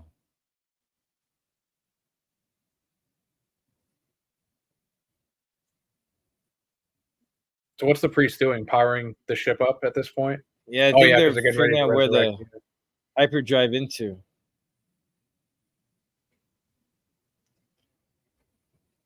That's cool how they hyperdrive. Is just they open a portal and you just fly through it. Disembodied scream. Yeah, that sounds painful. That's the Kali, right? Yeah. Yeah. There it is.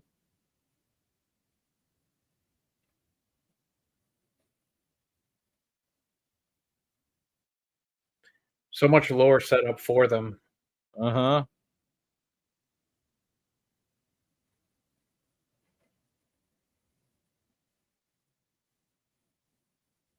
I feel sad for them. They're just permanently stuck in that position. That sucks. Look at all those galaxies like in the tiers. Well, if their minds could see everything and where the things are, then pinpoint a location to open up a warp tour.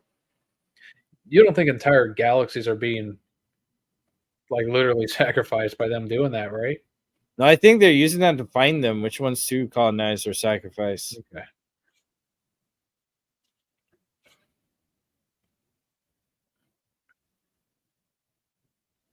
Because in a sense, that's what Apocalypse does. They go through different worlds and just strip mine them for whatever they need. Yeah. He's all kind. In some of the comics, Darkseid he's multiversal. He's not from the main DC universe. He goes through different multiverses and destroys them. To kill Superman in various ones of them.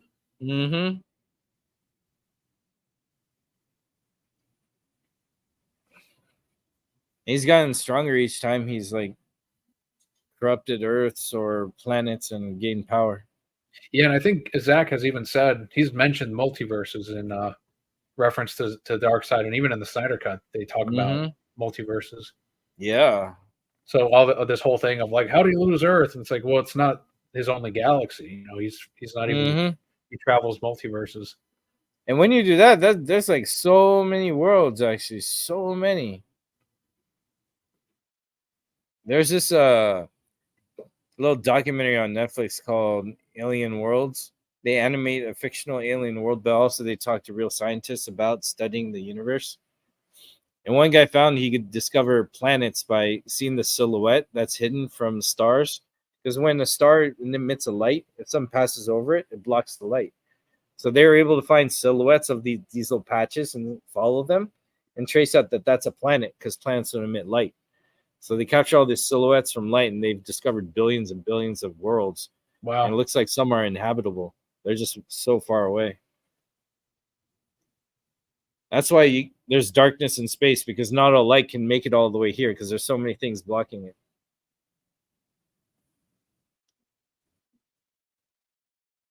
So you add multiverse on top of that. That just multiplies the infinity that's there. You know, it's like drop your keys in the ocean. How do you find it? Hell, I could hardly find them when I drop them in my car when they go in between the seats. Right? Like, oh no, that infinite void. Man.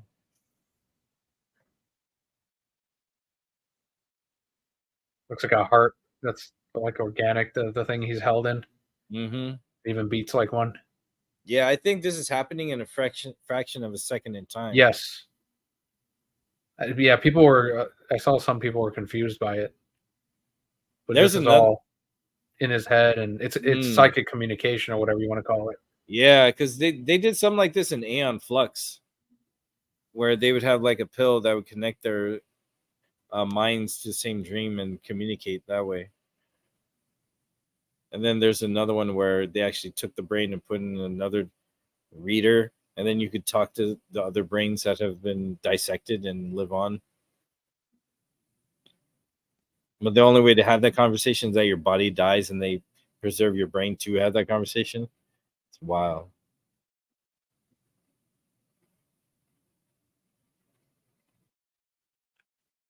So pretty much Zach is giving us in this fictional world stuff in other sci-fi that's rare, that's awesome, that you don't get much of. But yeah, he's also keeping it original too. Yeah.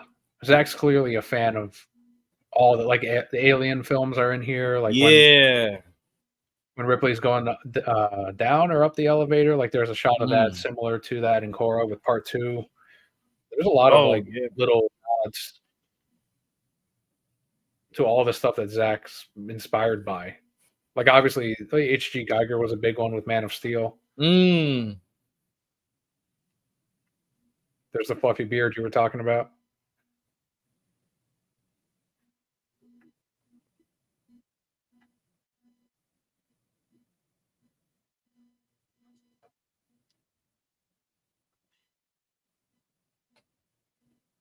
Dang, that lie. Remember that being a big reveal Mm-hmm. the first time? Like, oh shit, she killed him?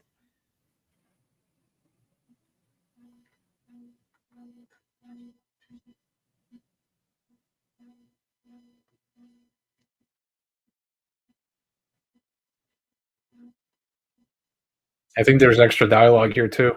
There is. This is a lot longer than before.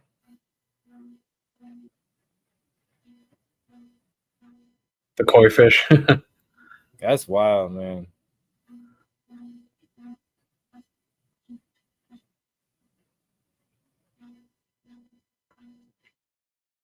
Ooh.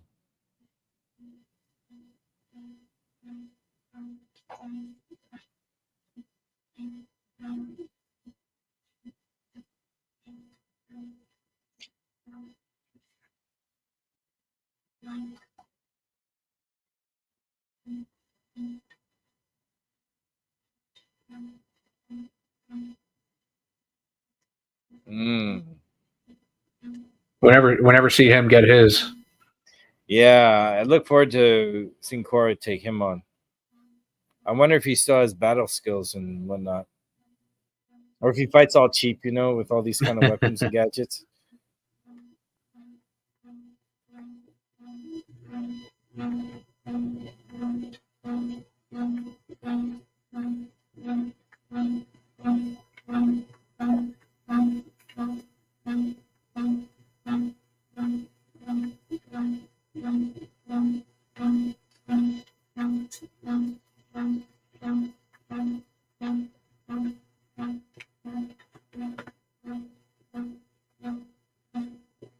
Wow. That's a good transition. Mm-hmm.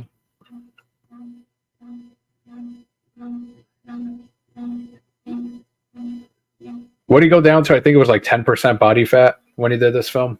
Damn. That's why his body looks all Bruce Lee jacked.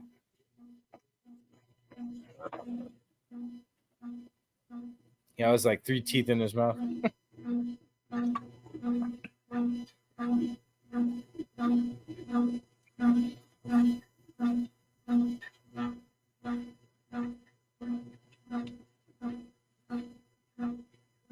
Wow. Yeah, first seeing it, like, fuck, man, he's back. Damn. Oh, I love this operatic theme music they have. But where's the after credit scene? He puts it all in the film. Yeah. I mean, after credit scene is kind of cool, but then it became too much of a thing. I don't know. I hated when I saw that happen in Justice League. Oh. Yeah. Zach and Nolan aren't fans of that. Oh. Freaking Street Fighter with Raul Julia had it in it. That had a post credit? Yeah, it had a post credit. Was it I'm trying to think what it would have been. No, it was like all the Bison's base, it was all destroyed, and then computers like restart game or something like that. I have to rewatch that film. It's been a long time. Yeah, that one's a little wild. It's a guilty pleasure of mine. It's not the greatest. I remember as a kid that they had the actors look like the characters by the end of the film. Oh, like yeah. It was like a transition or something. Oh, what a movie, man. That gets better each time I watch it, like any of his films. Yep. They have aged like fine wine, and they stand the test of time. They do. Well said, brother.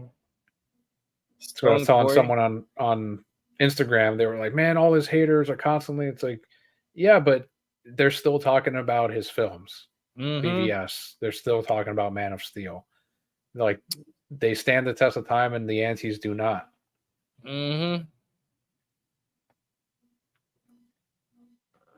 Oh, wow. What a show. And this music's great here, too.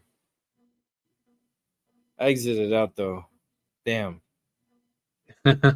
What a movie. Wow. And then the next one is like 3 hours and 14 minutes long. Next one is like 2 hours and 58 minutes or something like that. Yeah, it's just under. Oh shit! Wow, what a movie!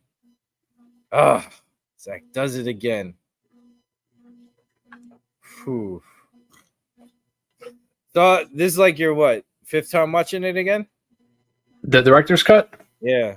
Second time. Oh, really? Mine too. I've been so busy. Exactly. Yeah, time is a luxury. Yeah, it is. Which I really thank you for spending time to be with me for this watch party for this one, man. Yeah, man. Thanks for the invite. Cool. Oh, what would you like to say about this movie now that we watched it a second time? On the second rewatch, some of the things that the world building, the things that you pointed out, such as the ships having the king's shadow, like all of those things that I did not notice that you pointed out. Like, I'm like, oh, okay. Like, there's just, like you were saying, there's more to discover every time you rewatch a Zack Snyder film. It's not so much like, and I got to enjoy the visuals more the second time. Just not focusing so much on the extra lore and the character dialogue, and it was on the story more. I got to enjoy what I was watching, what I was seeing. So that's each time I watch any one of his films, I get to view it from a different perspective and appreciate it from a whole different standpoint. And as we learn more about Zach and the production of his films, that's another thing that adds another layer to the rewatches. Yeah. Oh. What about you? Did anything in particular stand out on this rewatch? For me, it's the music more. Every time I rewatch something, one key element stands out that I don't have enough time to enjoy. You know, first time watching. But this time with his is definitely the music.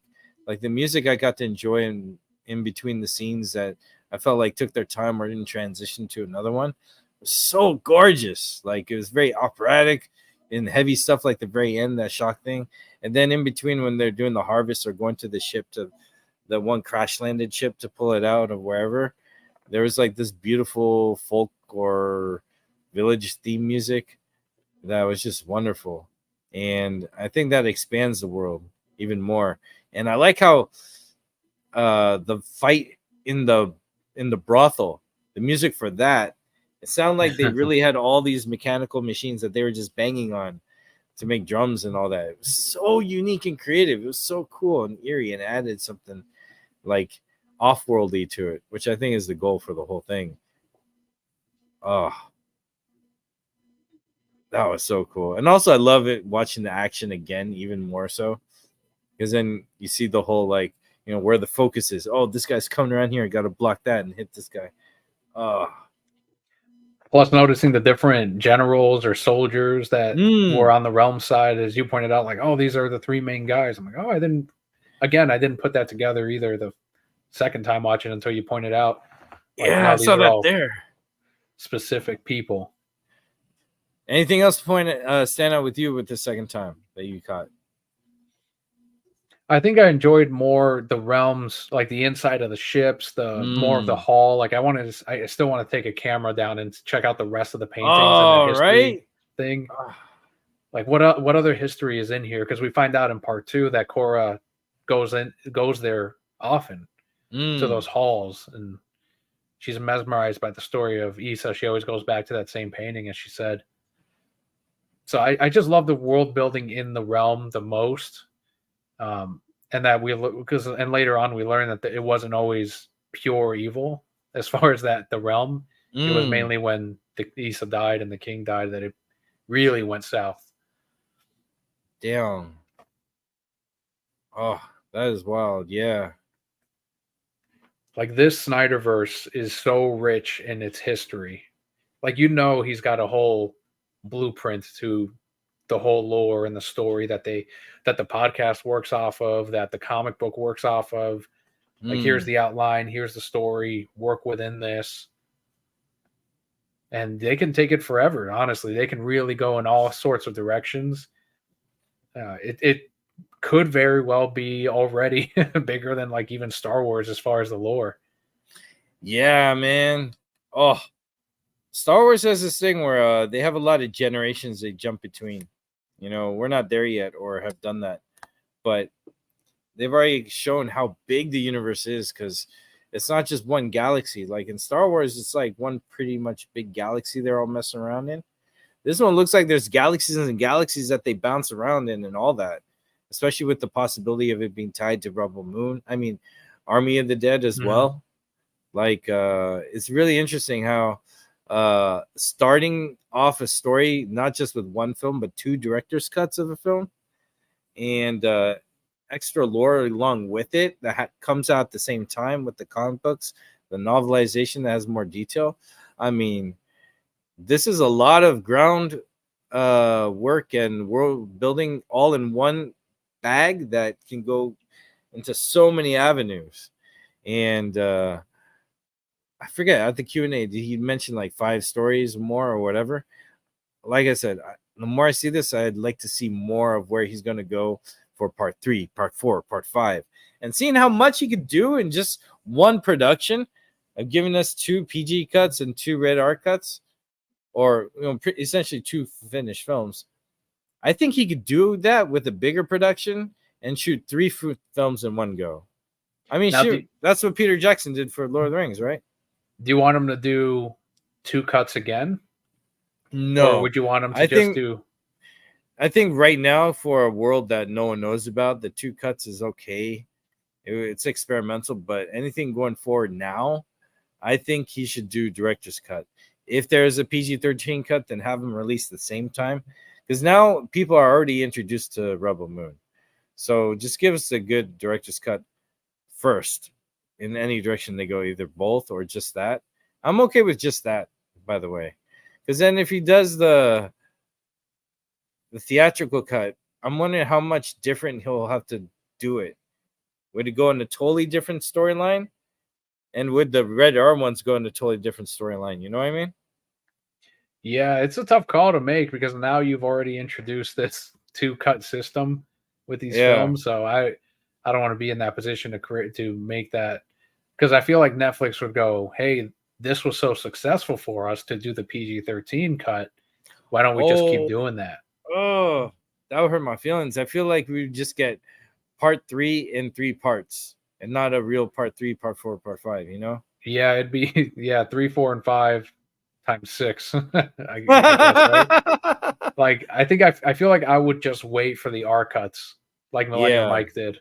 Like, I'm like, all right, I'm not gonna, because it sullies. Like, I appreciate more, I guess, that the extra scenes, but at the same time, I have that first impression always having been the PG-13 cut. And if for part 3, 4, and 5, I would want to be like, you know what, let me just have the rated R versions be my first impressions and do it that way this time. Yeah, I usually do that with most movies, but the only reason I wanted to get behind Zack Snyder's PG-13 cut was to help the hype, you know? Sure. That's what I had to swallow. But otherwise, I envy Millennial Mike. Shout out to Millennial Mike. I would have rather done it that way. I usually do. Oh man. Yeah, his will was strong because he waited he saw part 1, and then he was like, I'm gonna wait for the R version of part 2. So that was what, like half a year or something? Yeah, because that was November 2023 or December 2023. It's a Christmas movie. It is. It's toned down for Christmas. Because that was the funniest thing, is it was the #1 movie during Christmas week. Oh man. Families gathered around and watched Rebel Moon PG-13. I mean, you know what? Families gather around for the rated R one, where everyone's all like, thrusting of hips and all that stuff. And then you have Christmas dinner. It's like, what? Man. And that opening scene, that was such a huge tone changer. And following Eris the whole time. Eris is also one of my favorite characters, to add that to there. Because it's very heroic to see him like just go, you know what, screw these guys. I'm gonna live and die with these villagers. So that was really, really cool. And he never partook in all the nonsense. Yeah, he didn't. He had sympathy for the Jimmy on top of that. Mm-hmm. He was a very caring guy. Makes you wonder that the other guys never had that. They're just conditioned to be brutes from the beginning, however their society was, where they came from in the mother world. Yeah, I don't think they were. Some of those guys, I don't think they were taken from worlds like these like Korra was, or like Or I don't. Eris. Maybe they were just brought up from the get go, or from an even younger age. Like that's the only thing I could think of, and forced to do these things younger so that they can not defect, I guess. Yeah. Oof.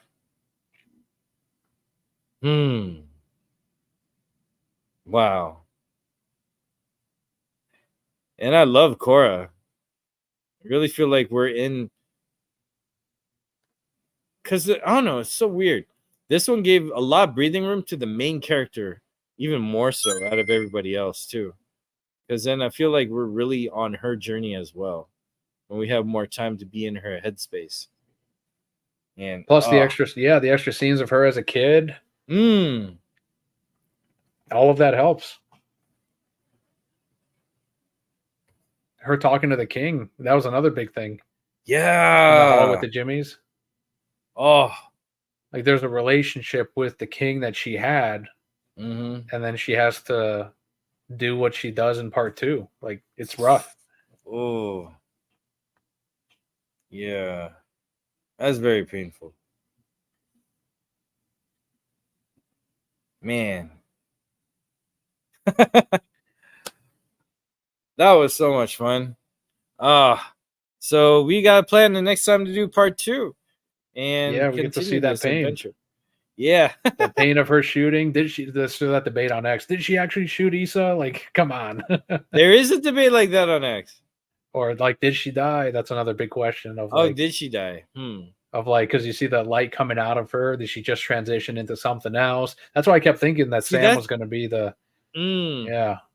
Yeah. See, it's interesting where her power went. You know. Right. And what kind of form she took, or is that how it works? Because there's so much more we don't know about this universe. Because they're not already, the guy's able to hold brain pieces and read them and study them. So I'm like, there has to be this organic, magical kind of element going on that we don't know about how it works. And it seems like the people are discovering it there too. Because Korra believes that she's all dead. You know, spoilers for the second one. So that's a little cool surprise that they earned after defending Velt that we'll see in part 2. Yes. Ooh. A lot of good stuff coming. Yeah, yes. Are they coming though? When do you think they would announce a part 3 if they could, if they will? I mean, it's got to be this. Well, I want to say this year for sure, but he was hinting strongly at obviously the UFC film. He was hinting at the Army of the Dead universe when he recently, I think he shared, or the actor shared that picture of him and Zach a few months back. So it sounds like there's Army of the Dead stuff happening. So maybe that's all going to be announced first, but I hope they don't wait too long, because let's film. Like obviously Zach says he wants to do some lower key production first before he gets into another epic again. And that's probably, he wants a break in between, part 2 and 3. So yeah, as you were saying, if he's going to do more Rebel Moon, it's probably going to be another back-to-back production, maybe 3 films like you were saying, which would be a huge undertaking. But he could probably knock that out in less than a year, just like he did parts 1 and 2 as far as the filming. And then go into post and release them. Dude, I believe he could do that, because when did he sign to do with Netflix? Because Army of the Dead came out 2020, right? I think so. Yeah, okay, so we look at in the span of 2020 to 2024, and whatever time let's see, 2021. Wait. Hold up. Yeah, because for Army of the Dead, his SnyderCon, or the director's cut screening, where he said that his cut exists, that was 2018. And 2018 he was location scouting for Army of the Dead. So 2018 to 2024, in 6 years he delivered 6 movies. No, in 6 years he delivered 3 movies, essentially. So yeah, 6 years he delivered 3 movies. So if he does get to greenlight and do some more, I think in that same amount of time he could do Rebel Moon 3, 4, and 5. if he could get greenlit to do that, maybe. Yeah, regardless, he is not going to be short of work. We're going to see more Zach. And, that's a good thing. Yes. Yeah, and we're there to support it. Much like they wanted us to go support him over there. It's like happily we'll support him wherever he goes. Yeah, because it's the name. Like the more he does work and continue to do work his way, the more people are going to be understanding of his style. And I hope he gets the respect he deserves to go on forward, to do more of it, and to pick up Snyderverse whenever he can. That's right. In the hands of him, he's proving how creative he is, how capable he is, how strong he is in his narrative, and that he has a vision to every tiny detail, from the armor to story to performance to setting and everything. The guy can do it. I trust him. So it's just a matter of like the dumb politics of giving him the keys to the kingdom, however it is, hire him back, sell it, whatever, green light this. It's just so frustrating to me. I can't get behind the new stuff coming out with DC. So I just follow Snyder and other artists until they do the right thing. But I don't know if we'll ever get there, but I'm never giving up hope, No, of course not. If it felt the chances were worse when we were fighting for release the Snyder Cut than they are to restore the Snyderverse, because it's a proven success. Mm-hmm. And they can't. Numbers are numbers. Whoever the new owners eventually become of Warner Brothers, numbers are numbers, and he's going to be there to pitch. This is why he won't release the scripts or settle for like animating it himself or anything. There's still something there. There's still that chance. So that he doesn't want to fire. And that's something that when he was at the Q&A, when he was talking to DJ, where DJ was telling him, like, just leave it on a hard drive somewhere in Hong Kong. And someone will find it and upload it. And he was like, not yet. Like, he had that, like, no, there's still some hope here. So I think that's where we're at still with Restore the Snyderverse. Yeah. It's like we got through the hard part of the Rebel Moon Part 1 and Part 2 of the Restore Snyderverse. There's a little victory there that we could bank off to something greater, Yeah. Because we have Vindication now. And then Rebel Moon Part 1 and 2, Director's Cut, and Army of the Dead is more vindication of like, yo, this guy knows exactly what he's doing. Look at him do it freely and exciting and all that. And then he is. So the more he becomes a rock star with the name, the more hopefully they'll give him respect. Like, oh, do whatever you want. Because, people like James Cameron has that, like, oh, it's going to take X amount of years to finish Avatar. Go for it. Avatar 2 or whatever. And then he does. And he does it with water, one of the most difficult things to shoot. It's like, man, and he gets all the support. It's like, come on. I would like that to directors like Zack Snyder and not other people who wasted making high-budgeted Sharknado-esque stuff. No offense to Sharknado, but you know what I'm talking about. I don't like Petoverse. So right, that's right. It's a little too booty, but it's a shame. But the more that he does good work, the more we support him. The Vindication, that'll just help any type of selling point or promotional point for any direction of a movie that could get greenlit. I mean, look at Aliens. That movie and series or certain movies are loved so much. Eventually, everyone's like, hey, that still has a market. You keep that market consistent with what we enjoy with Zack Snyder's work and what we like more of, they'll tap into it eventually. They're like, oh, it's Zack Snyder stuff. It's not just this. It's what he does. All right, let's go there again. Let's revisit it. I don't know. That's what I hope.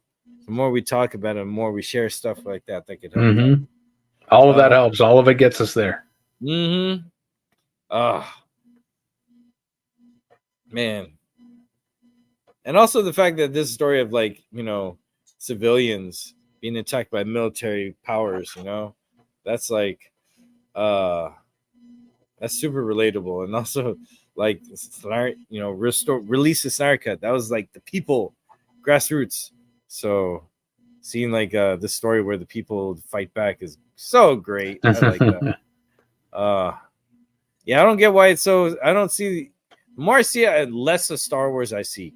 I see other sci-fi stuff and other lore than Star Wars. I don't. Other than spaceships going into hyperspace and a glowing sword, that's it. And lasers. Ooh, It's like a bunch of stuff. Yeah, I don't get Star Wars vibes from this. No, not at all. There isn't even any telekinesis or any force magic. Like if they had that, maybe you could compare it to Star Wars, but you can't. None of these people have powers.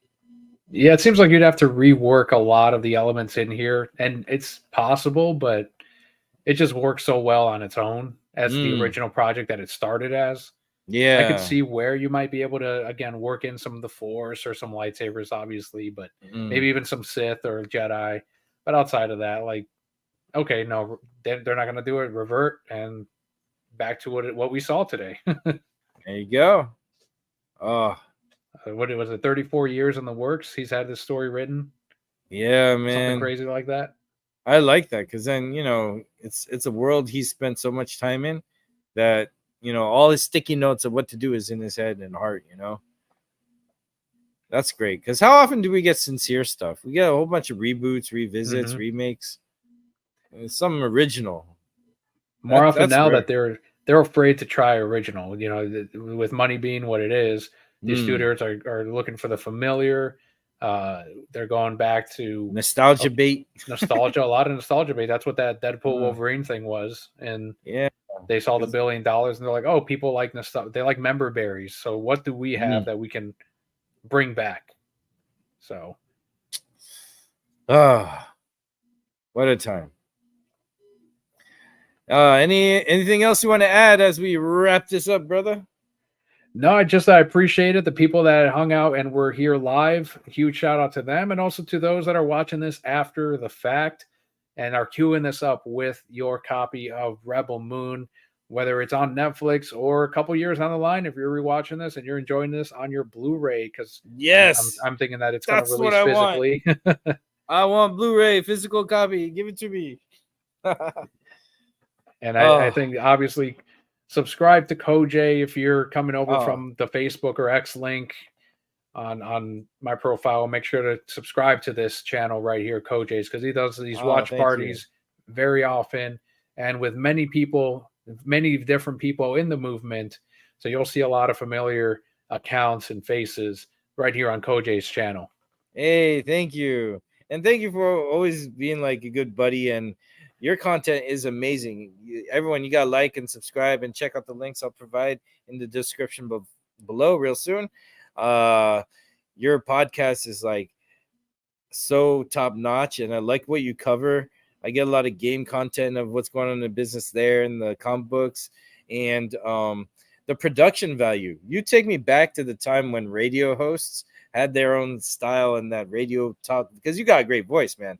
And the format is so professional, like I'm listening to a high quality radio show. Because nowadays podcasts have turned to, like, I don't know, they're a little different with what the more bigger channels are doing, where it looks like just a nighttime show or something. I miss that little discussion and commentary, and you provide that solidly, and I love that. I love what you do, man. So it's cool. Everyone you gotta support Reasons I'm Broke. This guy is awesome.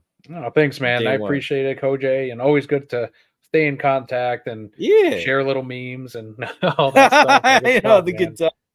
Oh, the broke pets are awesome. Shout out to all the broke pets. You guys are cool in all the sectors you fly through.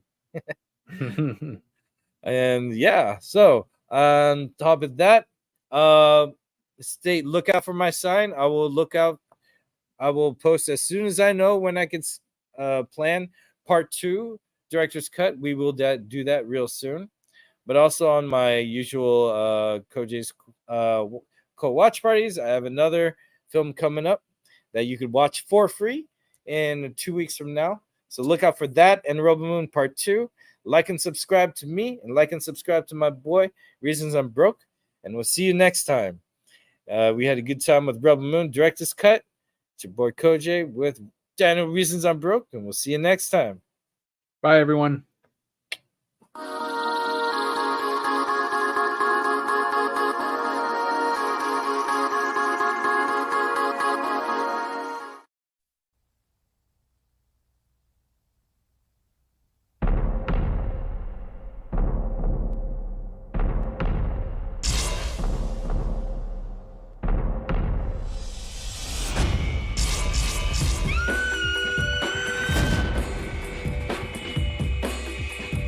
うして私殺されたの？全てを忘れ再生の道を選ぶ？例のままさまよい続ける？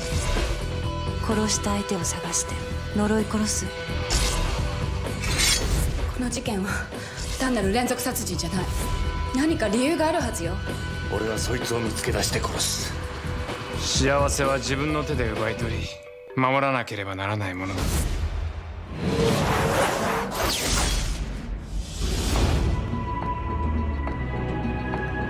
あなたならできるわ。死者の魂を導いて、そして門を守って。ウド！ダメよ、公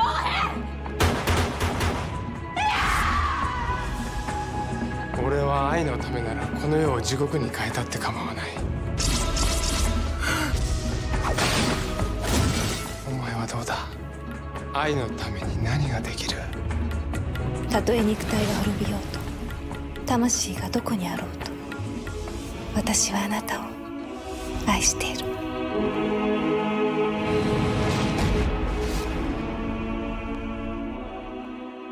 お行きなさい。